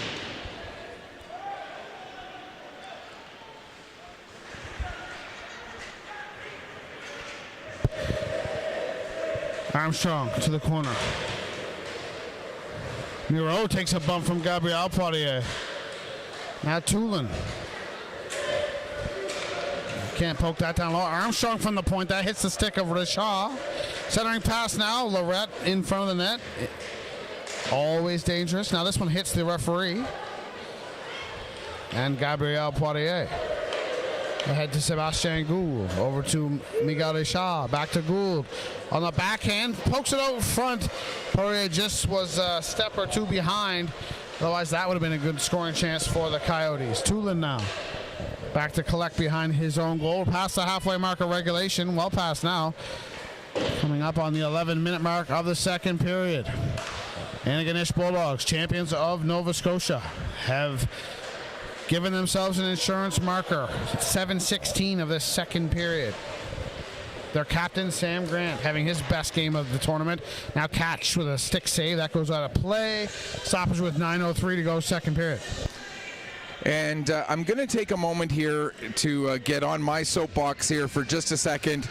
And it's a little bit of a pet peeve of mine about this Antigonish Bulldogs team, and I hate to bring it up, but I kind of have to, is the pant covers that they have. There's 2 or 3 guys who their pant covers don't cover their whole pants, and so you see the red or the green or, you know, the other colors sticking out. And next time they're buying pant covers, I just hope they buy the ones that are a little bit bigger and covered a little bit more, because just it's my own pet peeve. Yeah, Fitzsimmons and Armstrong, namely, 2 of the ones, both with red pants, coincidentally. Well, you never claimed to not be the fashion police. That's true. That is true. You know, you were authentic in that respect. You're never trying to represent something you're not. You make it clear. You're always watching for that stuff. Arsenault now over to Disdell. Wise fires. That's off the mask of Catch. Play on. Bro now, top of the circle. Bro having his best game of the tournament for me anyway as well. He's been dancing around. Now we're going to get a penalty to the Antigonish Bulldogs as somebody was dumped down there. Can't see the number from here, and he is slow to get up. Dallaire to the bench for the extra attacker. There's a shot from Casey, doesn't get through, and as Doherty touches it, the whistle goes. I think it's Miguel Shaw. Limping a little bit there as he heads to the bench, still in discomfort. First power play of the day for the Kent Coyotes is about to begin. I believe it is Richard, you're right, and it's Doherty who gets the penalty as he came in. I thought it was going to be called head contact as he brought his hands up high to deliver that hit on Richard. But we will see the first power play of the game for the Kent Coyotes. The Coyotes with the tournament best 30.8% efficiency on the power play through the round robin, 4 out of 13. But a penalty kill for the Antigonish Bulldogs at 83.3%, killing off 10 of 12 through the round robin play. A little bit of delay here as the referee and his linesman have a chat. Now the referee coming over to chat with Mario Cormier. And I think this might be about the fact that the Coyotes want it to be a 4-minute penalty because it resulted in an injury. Not a serious injury, but it did have a guy who was slow to get up and went back to the bench gingerly. And so their argument, I think, is, well, why isn't it a 4 if there was injury involved? Not sure Mario is going to be satisfied with the answer he's getting, but he's definitely making his opinion known and throwing his 2 cents in. Meanwhile, the Antigonish bench talking to the other referee, probably lobbying that, hey, that wasn't really interference. How come you called it on my guy anyway? That's not like the coaches to argue penalty calls in a semifinal game. Oh, no. What's going on? Here we go. First power play for Kent is underway. Arsenault to Jeremy Casey. Shoots through traffic. Might have been deflected by Poitier on the doorstep before it got to catch. Big moment in this hockey game right now, it feels like. Under 8 minutes to go in the second. Coyotes down a pair. Chance to get another one back here. They've erased a 2-goal lead once in this hockey game. Or brought it to him one, I should say. There's a shot. Didn't get all of it, did Cedric Bastaras. Catch, fights it off. Bulldogs can't clear. Arsenault shoots, good block from Waterman. Now the Coyotes have to flee the zone. Is this a delayed offside? Still a delayed offside. And now they're going to blow it, and it's going to go all the way down. Costly mistake there by Nicholas Bastaras. I don't think he knew. I don't think there's any ill will there, or ill intent. I just don't think he heard the linesman. No, I mean, the crowd here in the Queens Place Emera Center, not as big as they were last night, certainly, but a very good crowd here for these two teams, and a very boisterous crowd, making it difficult to hear. The linesman was definitely yelling, offside, offside, offside, but I think you're right. I don't think Nick Bastaras was able to hear that at all with the crowd noise going on. His own bench was probably yelling as well, but again, it's sometimes you get zoned out and focused and you don't hear, like tunnel vision. Well, auditory exclusion is the other version of that. Bro to Ferguson with speed through neutral ice. Alex Ferguson. We are in Liverpool. Alex Ferguson, the other Alex Ferguson, not particularly fond of Liverpool. Julian LeBlanc to Bro. Shoots right on. No traffic in front. And Catch handles that calmly. 34 seconds to go in the Coyotes power play. Bulldogs working the square into a diamond, back into a square again, but doing a really good job of maintaining that shape of their penalty kill unit, forcing everything to the outside, forcing the Coyotes to take shots from long range, which allow Adam Catch to see them easily and make saves. Ferguson drops it for Bro. Bro, snapshot blocked by Marshall, and Marshall with the good second effort and chops that out. 20 seconds to go now in the Coyotes power play. The Bulldogs, have almost got it killed. LeBlanc takes a whack. Referee's arm stays down. And then the Coyotes can't keep this in. That'll just about do it. Just 5 seconds remaining as Dallaire comes way out to leave it for Drysdale.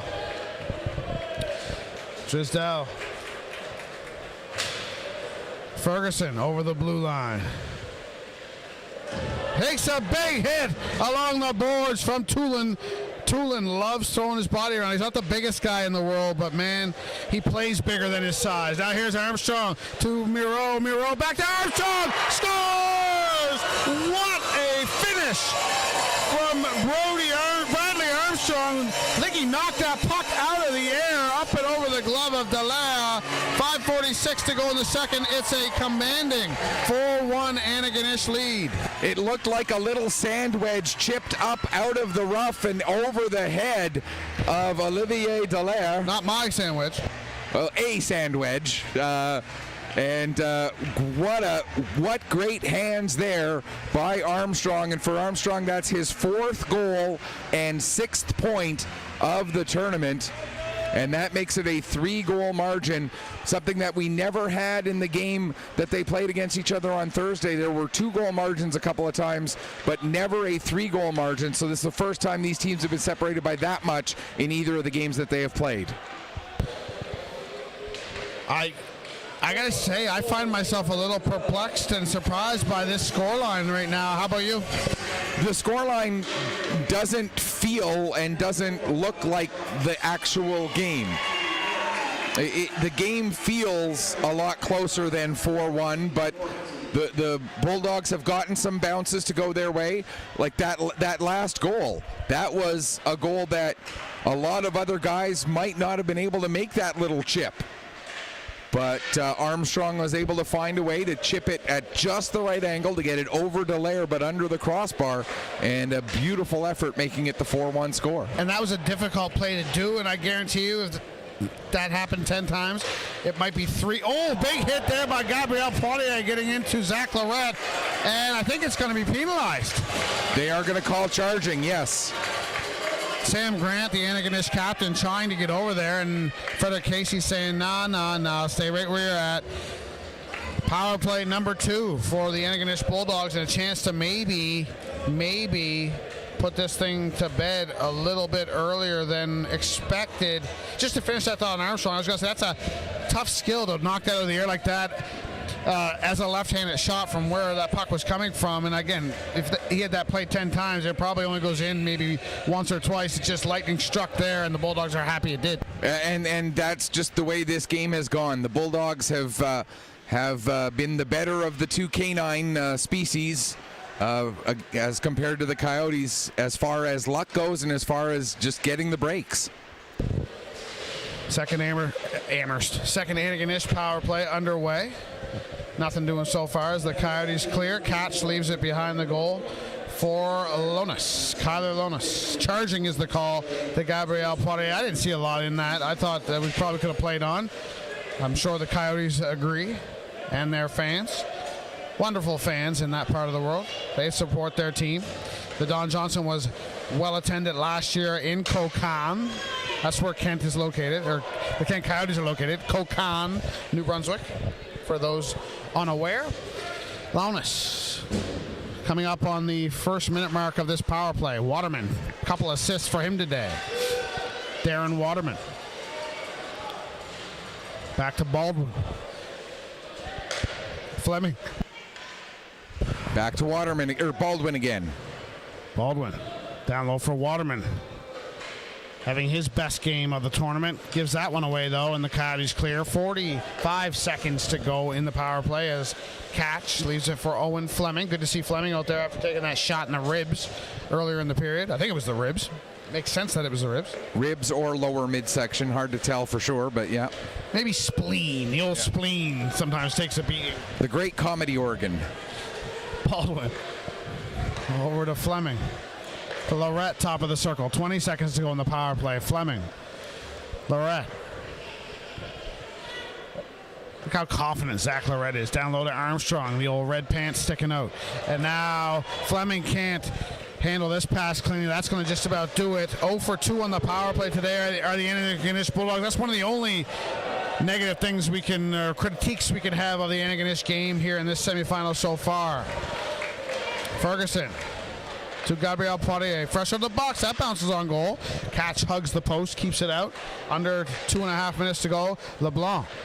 Back to Maillet. Wines fires at Is that Poirier's stick that hit in front, not catch? I think we'll see where this face-off comes. That will be the answer. The referee indicating that the face-off is being moved outside. So, yes, it did go last off of a Coyote stick. I believe you're right. It was Gabriel Poirier who was the one who deflected that.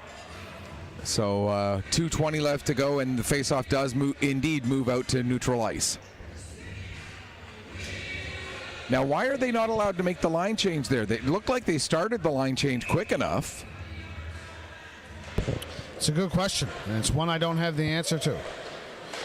McDonald flips this through the middle. Nicholas Bassarash goes it down. Here's a steal. Marshall, he's got McGraw with him. Dallaire had to make a good save there. I said this earlier in the period, and I'm going to say it again, but I think I mean it more now than I meant it earlier. Kent really needs the next goal now. They do. If it becomes 5-1, you can pretty much say that the Antigonish Bulldogs will not give up a 4-goal lead. If it becomes 4-2, then, you know, one more bounce, it's all of a sudden 4-3, and then it's anybody's game. But, yeah, 4-goal margin. I do not see this Bulldog team giving up a 4-goal margin if they get it to that point. Arsenault ahead to Bro. Redirects that into the zone. Armstrong stops it there. Now gives it away. Basque, that was a hard one. That was about waist high as he sent that across. That's going to be tough for anybody to turn into a good scoring chance. Coyotes reset. William Bourque. Cross for Casey. This is Jeremy Casey with speed over the blue line. Casey cuts outside. Now cuts back in. Tries to lift it over catch. Just needed to lift it a little bit more. Now Fitzsimmons in a foot race with Bro. Fitzsimmons. Can he catch up to it? He does. Can't slide it underneath of Dallaire, though, as he had run out of real estate a bit and lost his angle. 58 seconds to go in the second period. I want to come back to Nicholas Marshall, who had a scoring opportunity earlier in that sequence. Marshall, no points yet on the tournament. Sometimes might fly a little bit under the radar on a lot of people's minds. But I look at his game, and I'm going to show my age a little bit here, and he really reminds me of a Bob Gainey type, a Guy Carbonneau type. He's not the guy who's ever going to win an Art Ross or win a Hart Trophy, but he's a guy who could be in the running for a Selke Trophy year in, year out, because he plays so well on the defensive side of the puck. But we sometimes lose that in our minds because we're so fascinated by the numbers of guys like a McDavid to continue to use modern NHL players. Being compared to Guy Carbonneau is never a criticism. It's always a positive. But I will say, I can almost guarantee he has no idea who Guy Carbonneau is. Like I said, I don't know if it would mean as much to him. Like I said, I'm showing my age a little bit there. I mean, my favorite number growing up was 23 because it was Bob Gainey. The guy, you know, he would win Selke after Selke after Selke. He was the guy that I loved. He was the guy that I looked at as the guy I wanted to be like. 15 seconds to go. Chance here for the Coyotes. It's loose to the side. Poirier couldn't bury it, and I'm not sure how he didn't. Oh, that would have been a major shot in the arm for this Coyotes team. 5 seconds left in the period. It's going to be lifted up, knocked down with a high stick. Buzzer goes. Now, wow. Away from the play, Gabriel Poirier got knocked down, and I don't know if it was a stick to his midsection or something, but he is appealing to the referee right now. I saw him go down. I didn't see what led to it, though. But he's not too happy, and understandably not too happy, because he did definitely get taken down. I didn't see by whom or didn't see exactly how, but Gabriel Poirier understandably a little upset there.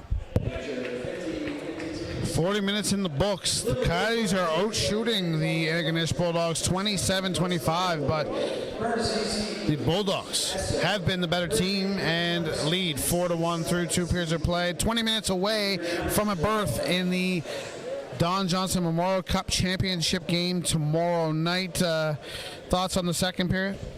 I think that was as close to perfect as a period could get for the Antigonish Bulldogs. They came into it with a 1-goal lead. They were able to withstand some early pressure by the Kent Coyotes. They were able to get their pushback as the period went on. They get a goal from Sam Grant, who's starting to have a little bit more breakout here in this game. He came in with 3 points. He's got 2 more today. And then you get that beautiful goal by Armstrong. And they got the luck going their way right now. They've got the bounces all going their way. I look at this Antigonish team.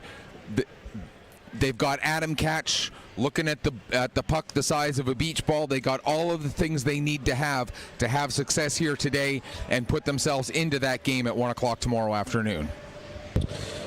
And final thought before we sign off for the intermission, safe to say Coyotes are going to come out with their hair on fire to start the third? They have to. If they do not come out and A, lay the body, and B, get a ton, and I mean a ton of shots at Adam Catch, they need to be shooting from everywhere, including the Hank Snow Museum, if they want to have a chance to come back and win this game. He's Michael Petter. I'm Mike Barkhouse. 1 period left to decide who our first participant in tomorrow afternoon, final championship game will be. We're about 13 minutes from puck drop of the third. Come back and see us then. You are watching the 2023 Don Johnson Memorial Cup presented by Mercy Seafoods and the Best Western plus Liverpool.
Welcome back as we get ready for the start of the third period here between the Antigonish Bulldogs and the Kent Coyotes. Bulldogs right now with a 4-1 lead, looking to repeat their victory over the Kent Coyotes from this past Thursday. That was a 4-3 victory in a shootout. But Mike Barkhouse, you get the feeling that if these two teams played a best of 99, the series would end 50-49 in one team's favor or the other. It just happens that the Bulldogs, for whatever reason, were able to get the win yesterday and just have the luck going their way, the bounces going their way, everything working their way in this particular game. Yeah, and not every game in that series would be necessarily a one-goal game. There would be some that would be 2 or 3 goals or whatever. But yeah, the following game, the other team would probably win. So yeah, there's nothing to choose from between these two teams. A little surprised that there's a 3-goal deficit for anyone going into the third here. But again, I don't necessarily feel it's going to end that way. I still think Kent's got. They're not going to go down easily when they're defending this Don Johnson Cup championship. They're going to give it their all here in this third. I expect a huge push from this Kent Coyotes team. The guys that we're probably going to see a lot of in this third period for the Kent Coyotes, obviously Joshua Bro, who has the goal for the Coyotes in this game. I think we're going to see a ton of Alex Ferguson. We're going to see a ton of Gabriel Poirier, even though he doesn't have any points yet on this tournament. We're going to see a lot of Jeremy Casey as well. And of course, we are going to see I expect maybe 18 minutes out of the 20 to be Julien LeBlanc out there on the ice for the Kent Coyotes as well. 20 minutes is all that stands between the Antigonish Bulldogs and a trip to the championship game tomorrow afternoon at 1 p.m. Atlantic. And it might as well be 200. There's a shot from Fitzsimmons off a turnover. Dallaire perhaps saves the season with that save just 13 seconds into the third. That one a huge save for Olivier Dallaire after he was the one who coughed up the puck, bailed himself out by making sure he got himself square and was able to get in front of that shot from Fitzsimmons. And you can see that he didn't get a stick on that shot either. That one almost got through his legs. He just got the pads together in the nick of time, partially due because he was playing the puck. And again, we said earlier, he's not comfortable playing the puck. There's no question about it. There's a shot there, bounces. Grant might almost had a look at a hat trick, possible hat trick. Would be our third of the tournament if he were to get that. Julien LeBlanc here of the Coyotes with the first. Reese Wyand of the Kensington Vipers also with a hat trick. Several players have had 2-goal games, but just the 2 hat tricks this week. William Bourque. Still no Nicholas Bourque for Kent. Not a huge surprise there. We continue to think about him. No update from anyone in terms of what that situation is with his health. Again, we continue to send our best wishes to him. Munro back to the point and pass LeBlanc. Alexis Maillet back for it. Dallaire out of the net to play it or leave it for him. Maillet out the far side. He's stripped of the puck by Munro. Munro. Pass over, blocked by LeBlanc. He's tripped up. No call, Kent. Fans can't believe it. I think they wanted to call more than necessarily the bench did. Kent's going to take some chances here. You're going to see defenders pinching and all that kind of stuff as well. They've got to throw everything at it. They really do, and I think what we're going to see over the early stages of this period is that pinching in, that extra chance taken by the Coyotes, and we're going to see this very good counterattack game of the Antigonish Bulldogs come into play and create some very good scoring chances of their own. The customary peek behind him there for Olivier Dallaire, as again couldn't get the stick on that and almost got underneath of him, pad down just in time. Look behind him, but no, you got it, Olivier. 18:05 to go. Shots on goal, 27 apiece. That has been a recurring theme this week. No big surprise. It's been just about every game where at some point in the third period we look at that shot clock and it's dead even. Shots, we mentioned the shots after the second period were 27-25. That made it 16 to 9 in that period for Kent, which was what brought it to 27-25. Marshall doing good work there. Tries to center. That's broken up. Back comes Alex Basque. Quiet on the score sheet, Basque. He's had a couple of very, very threatening rushes. Just hasn't been able to get really anything on goal off of his stick. Expect that to maybe change here in this third period as the Coyotes continue to try anything in their power to get level and defend their Don Johnson Cup. Here's Bask, maybe right on cue to the backhand. He's taken down, goes hard into the end boards, and he is still down. Alex Bask couldn't get the shot away as he pulled that puck to the backhand. Not sure he would have beat Catch or not. We'll never know. Bask to the bench in some pain after being hauled down. Back comes Bork now for Kent. Is that deep? Broken stick down there. Puck splits the two pieces of it. Miguel Poirier. Now there's a giveaway. Bulldogs turn it over. Bork. Now Poirier from the slot as he's falling. Sends it over the goal. Fitzsimmons kicks that up. Delayed offside here on Antigonish. Coyotes come back. Poirier, he's at the end of his shift, and he's by himself right now. Slides it through. Drisdale scores! What an effort from Philippe Drisdale! And the Coyotes will not die. It's 4-2 with 16:28 to play. Just when you thought that the Antigonish Bulldogs had everything under control, Philippe Drisdale able to find the smallest of space between the two defenders, got through, got in alone on Adam Catch, and was able to put the puck in up top at 3:32. And for Drisdale, that is his first goal, first point of this Don Johnson Cup.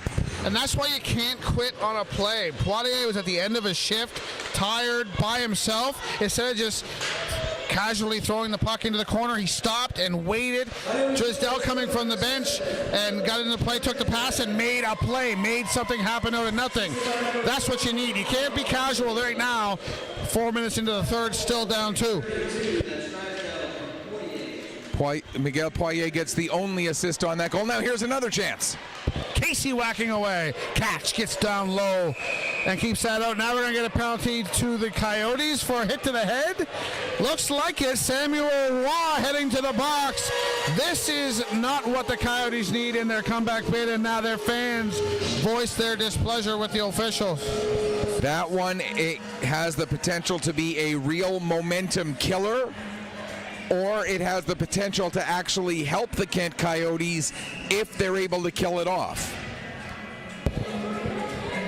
I know that sounds crazy, but if they're able to get a big penalty kill here, that might actually overall end up helping them in the long run. I follow you. Crowd that's as angry as I've seen the Kent crowd and supporters maybe in this entire tournament. Tournament that started so good for them. 2-0 to start, and now they've lost 2 in a row and looking at maybe 3 in a row. It's crazy how things can turn around so quickly. Here's a centering pass. That's broken up. Now back in the Coyotes, shorthanded, and they mean business. Good play there by Kyler Lonis to get in front of that. Now Lonis is hit by Bork. Maillet has the puck. Nothing doing on this Antigonish power play so far. They're third of the day. They're 0 for 2 so far. And now here comes Joshua Bro. He's got a goal today. Now cuts around his man, shoots. Good save, Catch. So far on this Bulldogs power play, the Coyotes have looked like the ones on the man advantage. 1:14 left to go in the power play. I know it's not up on the board, but I wrote the time down. It should be 1:14 left to go in the penalty, and they, I believe our timekeeper will get that put up here momentarily. If the English language decides to work with me here for a moment. I know my math is right. It's just whether I could actually say it correctly or not is the question. As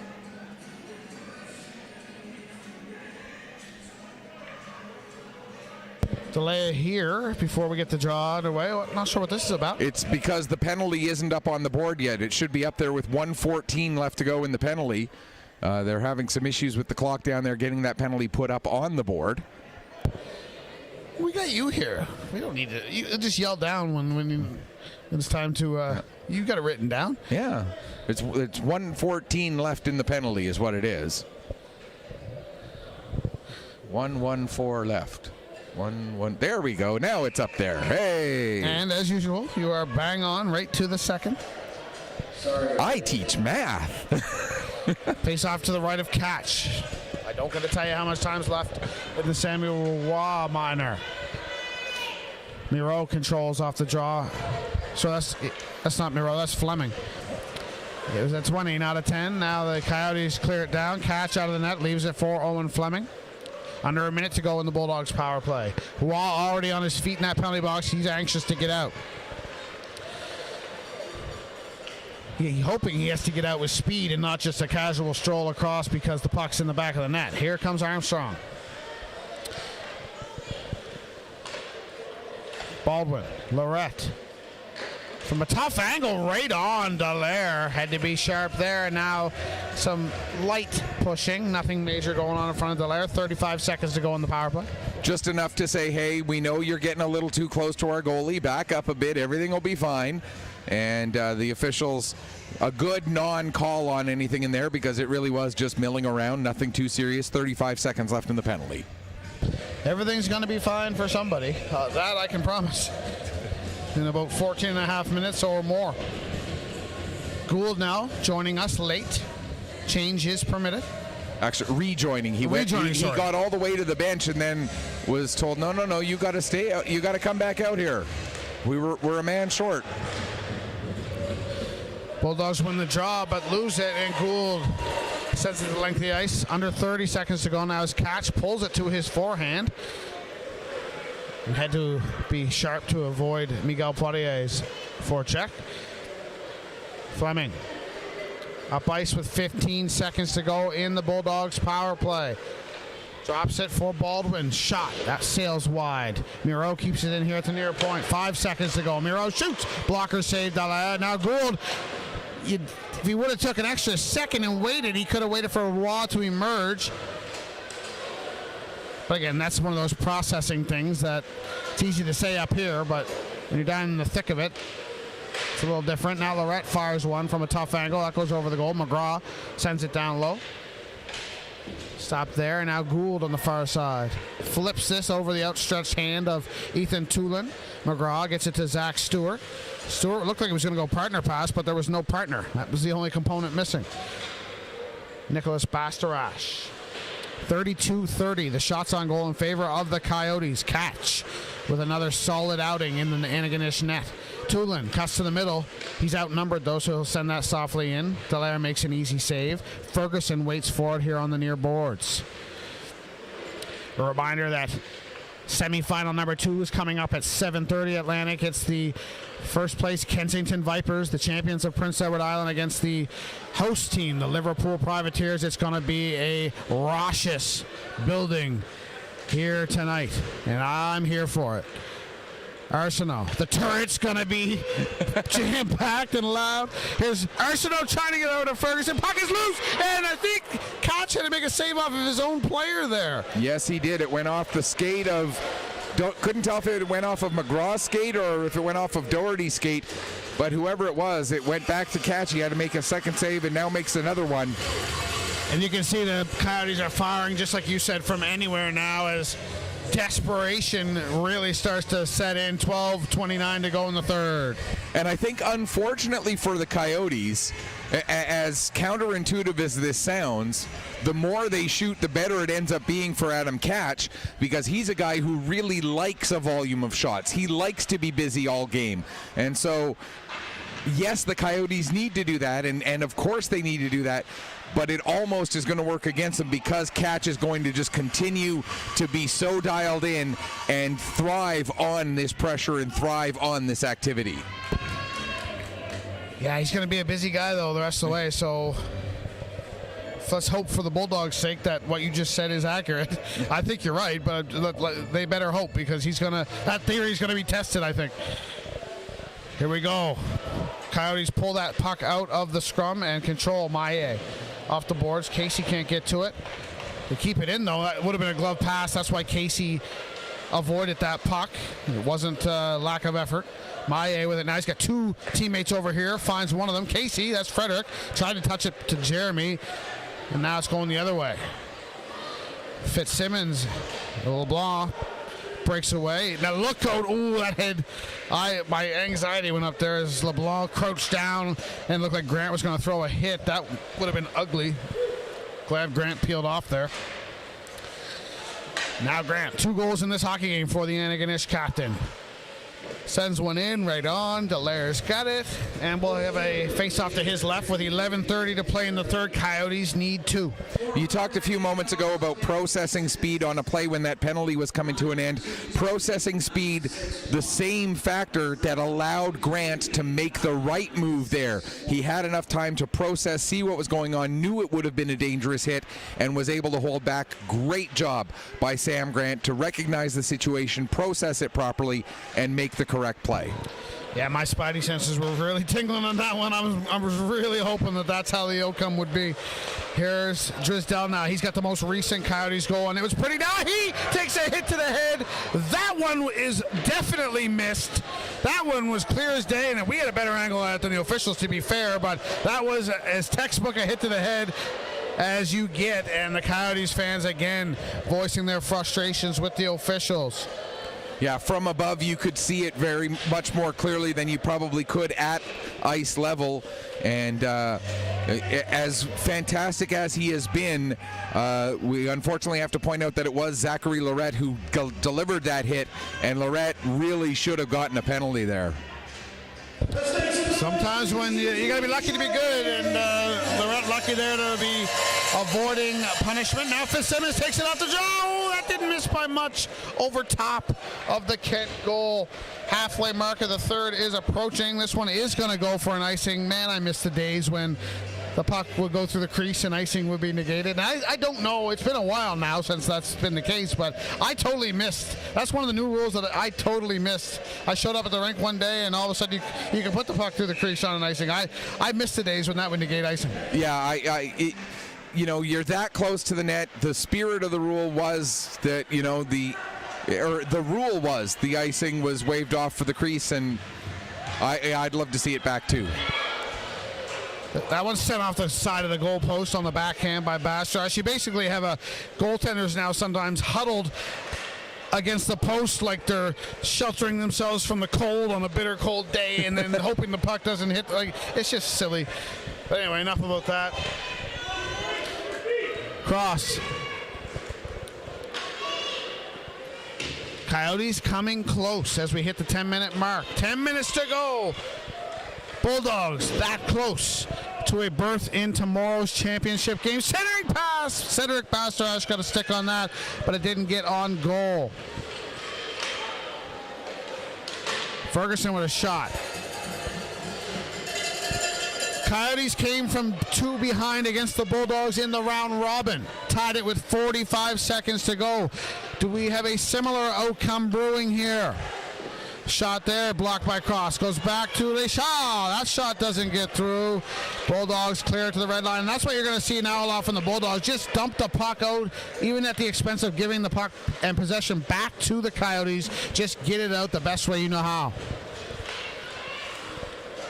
Gould now, Brossoy turns on the Jets. Now stops. Absorbs the contact. You can see referee Bryson McDonald saying, fine, get up. Now Bro gets up just in the nick of time, absorbs the contact from Doherty, and now Bro with the retaliation, and they don't call that. Well, this is letting them play. I'll tell you that right now. I am speechless on that non-call. I guess it's even now. One blow to the head uncalled each. I guess that's justice. Now McGraw chips this out. It's going to get a little too much on it. It's going to go for an icing call on Antigonish. Somebody on one of these benches is going to have something to say right now. Surely it's going to be Donnie Grant of Antigonish. He's up there. I think he's having a word. I can't believe they didn't call penalty there on Bro. I mean, the hit that Bro took was a hockey play that ended up being a bit of an awkward hit. But the hit that Bro delivered, that's not a hockey play. That's a guy getting his hands into the face of another player, away from the puck, away from the play, in retaliation for a hockey play that happened 10 to 15 seconds earlier. Well, that's how I called it. Yeah. My call was the retaliation. Yeah. He turned his back to the play, took 2 steps towards the player, and shoved him to the ice or hit him in the face, whatever you want to call it. Again, I'm not advocating for anybody here, but Most definitely a hit to the head. I can't believe they didn't call it. Surely they saw it. And I think that's what this conversation is going to be right now, is our officials are having a bit of a word to see if maybe they can, but I don't know how you now call it retroactively. Call that retroactively. No, not a chance. But now Mario Cormier tries to sneak in a line change, and the referee says, hold on. No more bets. This might be a situation where, sorry to interrupt, this might be a situation where after this conversation is done, referees go over to both benches and try and settle things, because there's a lot of emotion right now on both those benches, particularly Kent. And I mean, it's a 2-goal game in a tournament semifinal for the best to determine the Atlantic Junior B champion. The stakes of this game are huge. I get that, and I get that maybe that had something to do with the non-call, and in that exact situation in a regular season game or something like that, maybe it does get called. But there are plays that have to be called as penalties regardless of the magnitude of the game. And that, for me, was one of them. And I hate picking on the officials like that, but I'm still speechless. I'm still flabbergasted by that. I mean, I couldn't really put any better yourself. When in these let them play situations, we always say it has to be something egregious. Well, that meets the criteria. The only thing I can think of is they just both didn't see it, and that is possible. Sure. I find it difficult to believe, but it's possible, yeah. It's the only possibility that I can think of. Maie shot off a leg into the corner. The emotion has ratcheted up tenfold here in this last couple minutes. We are in for a big final 8 minutes and 9 seconds as we get another whistle here. And I still get the feeling the Coyotes are not done. Oh, no, they're not going to roll over. They are not going to give up. They are going to play right through to the final whistle. I mean, you look at the game they played against each other on Thursday night, or Thursday afternoon. They were down by 2 going into the final 2 minutes. They scored the goal that made it 3-2 at 18:12. They scored the goal that made it 3-3 at 19:15. So they are not out of this. They won't be out of this until the final buzzer goes and the margin is 1 or more. So yeah, they know they've still got a chance. Here comes Bask now. He's got Bro with him. Drops it for Bro. Bro, go front. I think that was intended to be a return pass to Bask. Bask wasn't ready for it. Maie. Bumped hard in by his numerical counterpart, Armstrong. Back comes Bask again. Look for him to maybe just shoot this time. Yeah, he does. It's blocked by Cross. Bask has it in the corner. And there's that door opening again.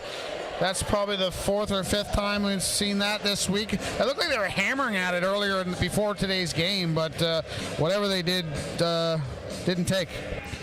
It's only when it's a hit right on the seam where the door opens, not on the hinge side, but on the other side where the edge of the door meets the rest of the boards. If you hit right on that seam, it seems like it does enough to jiggle the handle loose, and then that door ends up coming open.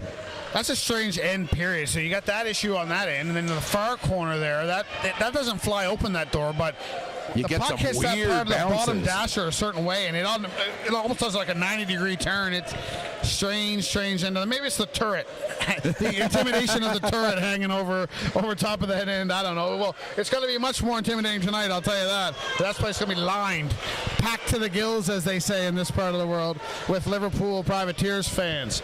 Under 7 minutes to go in the third. 35-32, the shots on goal in favor of the Kent Coyotes, defending Don Johnson Cup champions. But they're up against it now. Let's see what the heart of a champion really entails. Bastarash, Nicholas Bastarash, shot stop, rebounds, it's loose. Cash somehow keeps it out, it's still loose, it pops up in the air, comes out the near side. Frederick Casey takes a bump.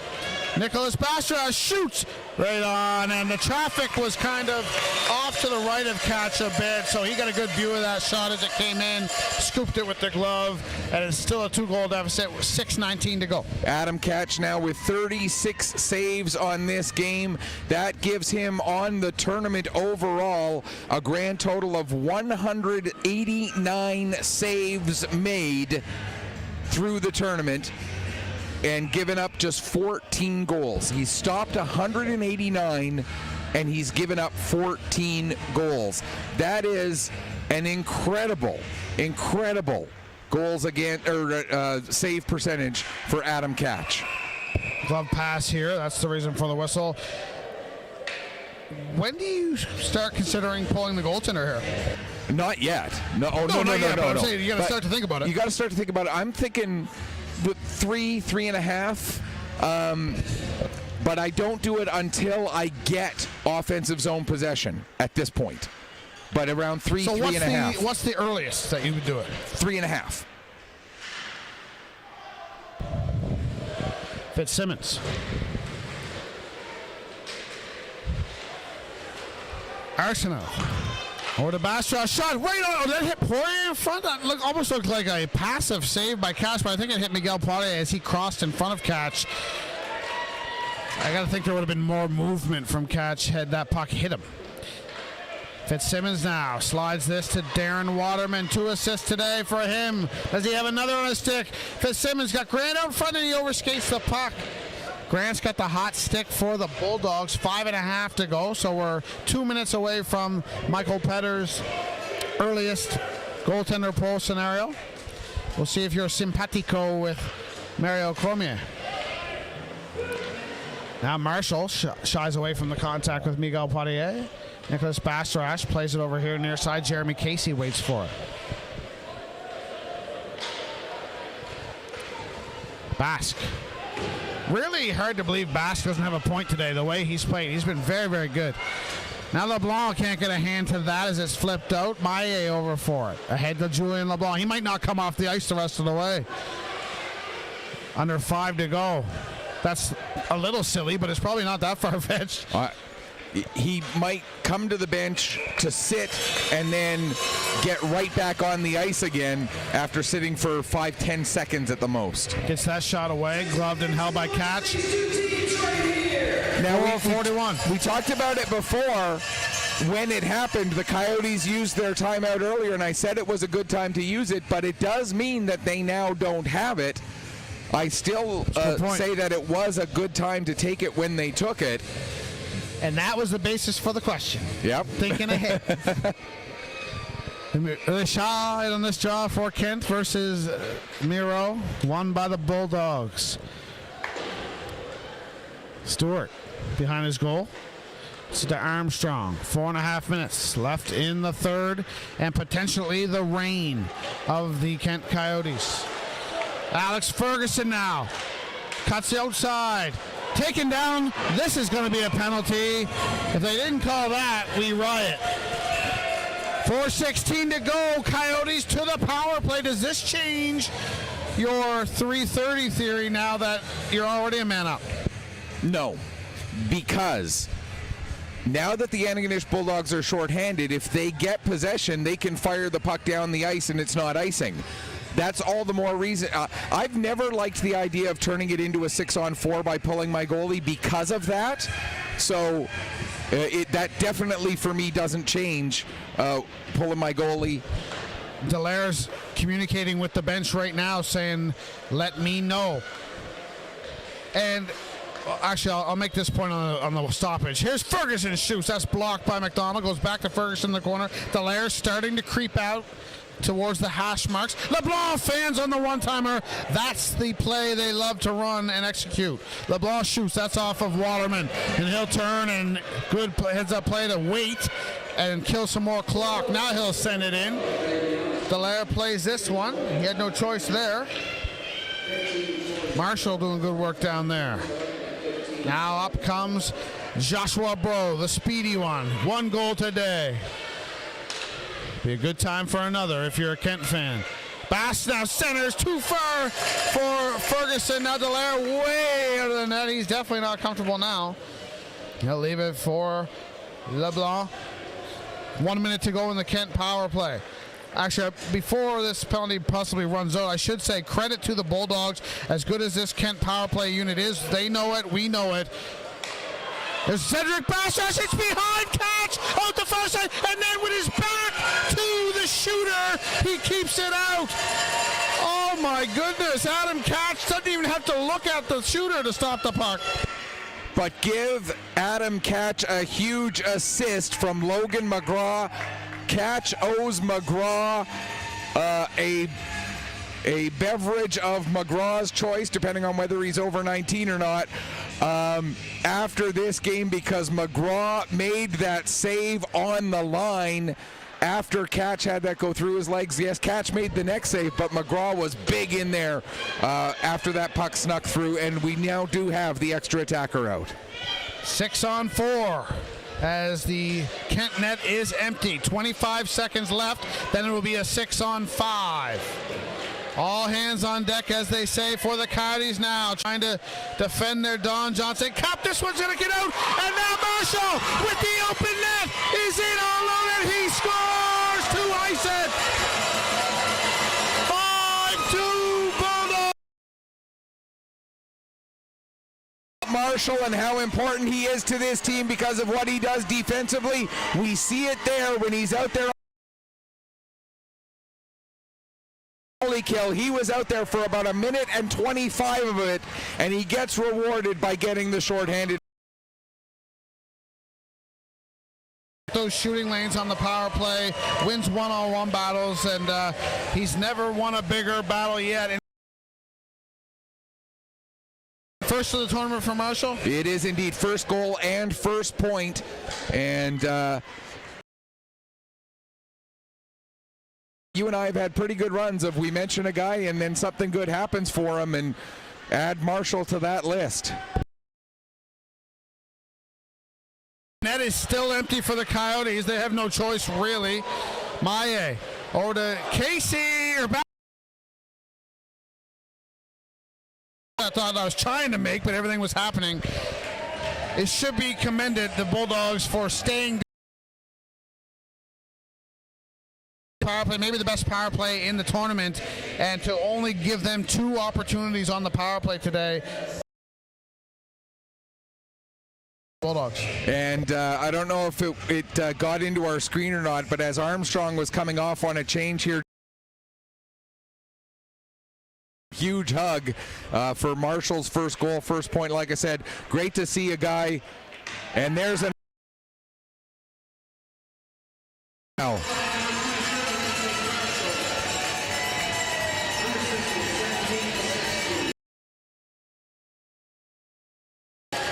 That's going to do it for sure. If the Marshall goal didn't clinch it, that one will. Owen Fleming into the fair to the Kent Coyotes, but 2 empty netters. We'll make sure that's known as that, so people know this is not even close to a 6-2 game, but it is at the same time a well-deserved Antigonish victory, just not a 6-2 kind of victory if you looked at the overall picture. First of the tournament for Fleming, so Marshall and Drysdale for that matter, in this third period, all coming up when it matters most. That shows you the commitment of that down and leaves it for Ben McClellan. Over to Fleming, ahead to Fitzsimmons. Dallaire back in the Kent goal with 1.5 minutes to play. What an effort by the Kent Coyotes this week. It started great, faded a bit at the end, but that does not overshadow the accomplishments of this team this season. Winning the New Brunswick League is never easy. That's a large feat. Winning the Don Johnson Cup with a good group of these young men last year on home ice. You talk about it's hard to beat someone twice in a tournament. It's hard to win this event twice in a row. I'll tell you that much. Much harder to win this event 2 years in a row. As we're under a minute to go, Katz leaves it for Tulin. Tulin lifts this through the middle, glove down by Drysdale. He brings it in over the blue line. 45 seconds to go. Drysdale cuts wide. Puck is free here at the near side. Miguel Poirier has it. They'll send it back to Gabriel Poirier, playing defense now. He's alternated between forward and defense in this tournament. Here comes Doherty. He'll get the red line, send it in. Just 25 seconds. Both of those empty net goals for the Bulldogs are unassisted markers. That's a rarity. 15 seconds to go. 10 now as Drysdale's just gonna back it up, skate it out. Bork has the puck with 5 seconds. The fans of Antigonish come to life. There's a new dog in town. The Antigonish Bulldogs are heading to the Don Johnson Memorial Cup Championship game with a 6-2 win over the defending champion Kent Coyotes. Wow. And now we've got one of two storylines for tomorrow. Either the only team to beat Antigonish in the round robin faces Antigonish in the finals, or the all Nova Scotia matchup. It'll be one or the other, and we'll find out which one starting at 7:30 tonight. We can't lose either way. Just either way, it's going to be a great final. Just yeah. like we said, these two, no matter which semifinals we got today, we couldn't lose. Well, either of those championship game matchups, the same sentiment. And now we see the customary handshake line. Now we haven't seen one yet this event, but we'll get it now, as this obviously is an elimination game. Great to see. This is, for my money, and I'm sure you'll agree, one of the greatest things in all of sports. The show of respect between two teams after beating the heck out of one another and battling over 60 minutes.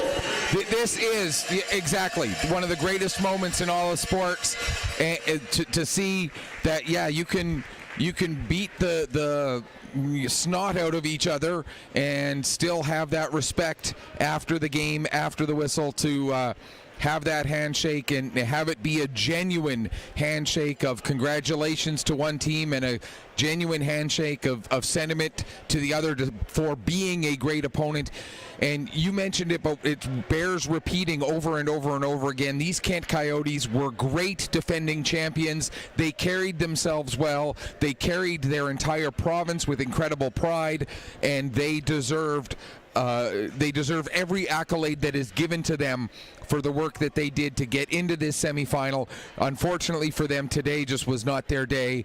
And to the Bulldogs, a well-earned berth in a final for tomorrow.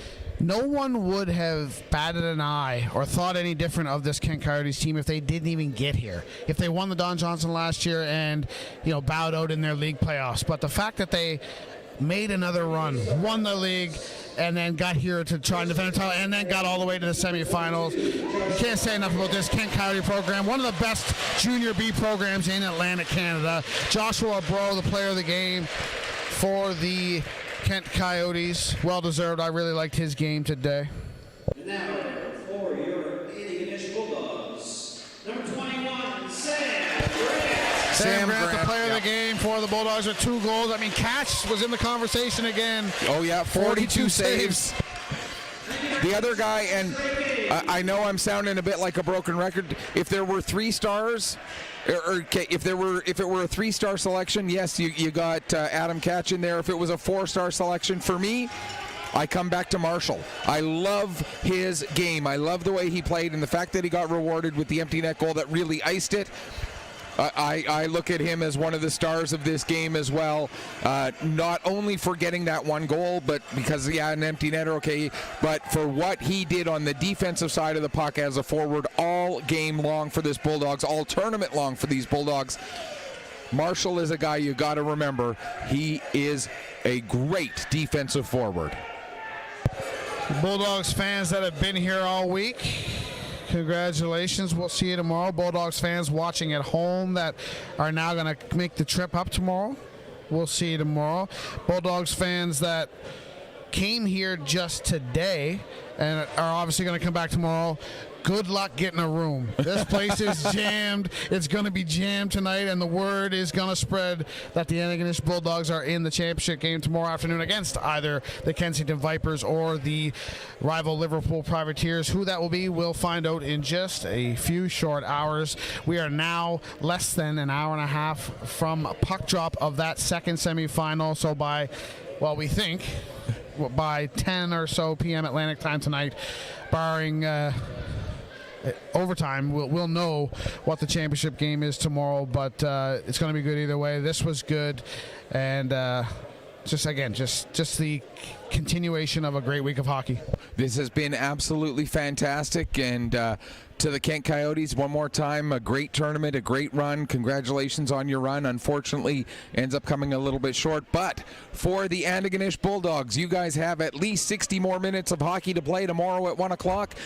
And we will know your opponent tonight. We'll find out at 7:30. Until then, on behalf of our awesome cameraman, Seth Silver, and the golden voice, Mike Barkhouse, this is Michael Petter, saying may your skates always be sharp, may your shots always hit the top shelf. Final score once again, Antigonish Bulldogs book a berth in the finals with a 6-2 victory over the Kent Coyotes. Thanks so much for watching. Enjoy the rest of your Saturday afternoon.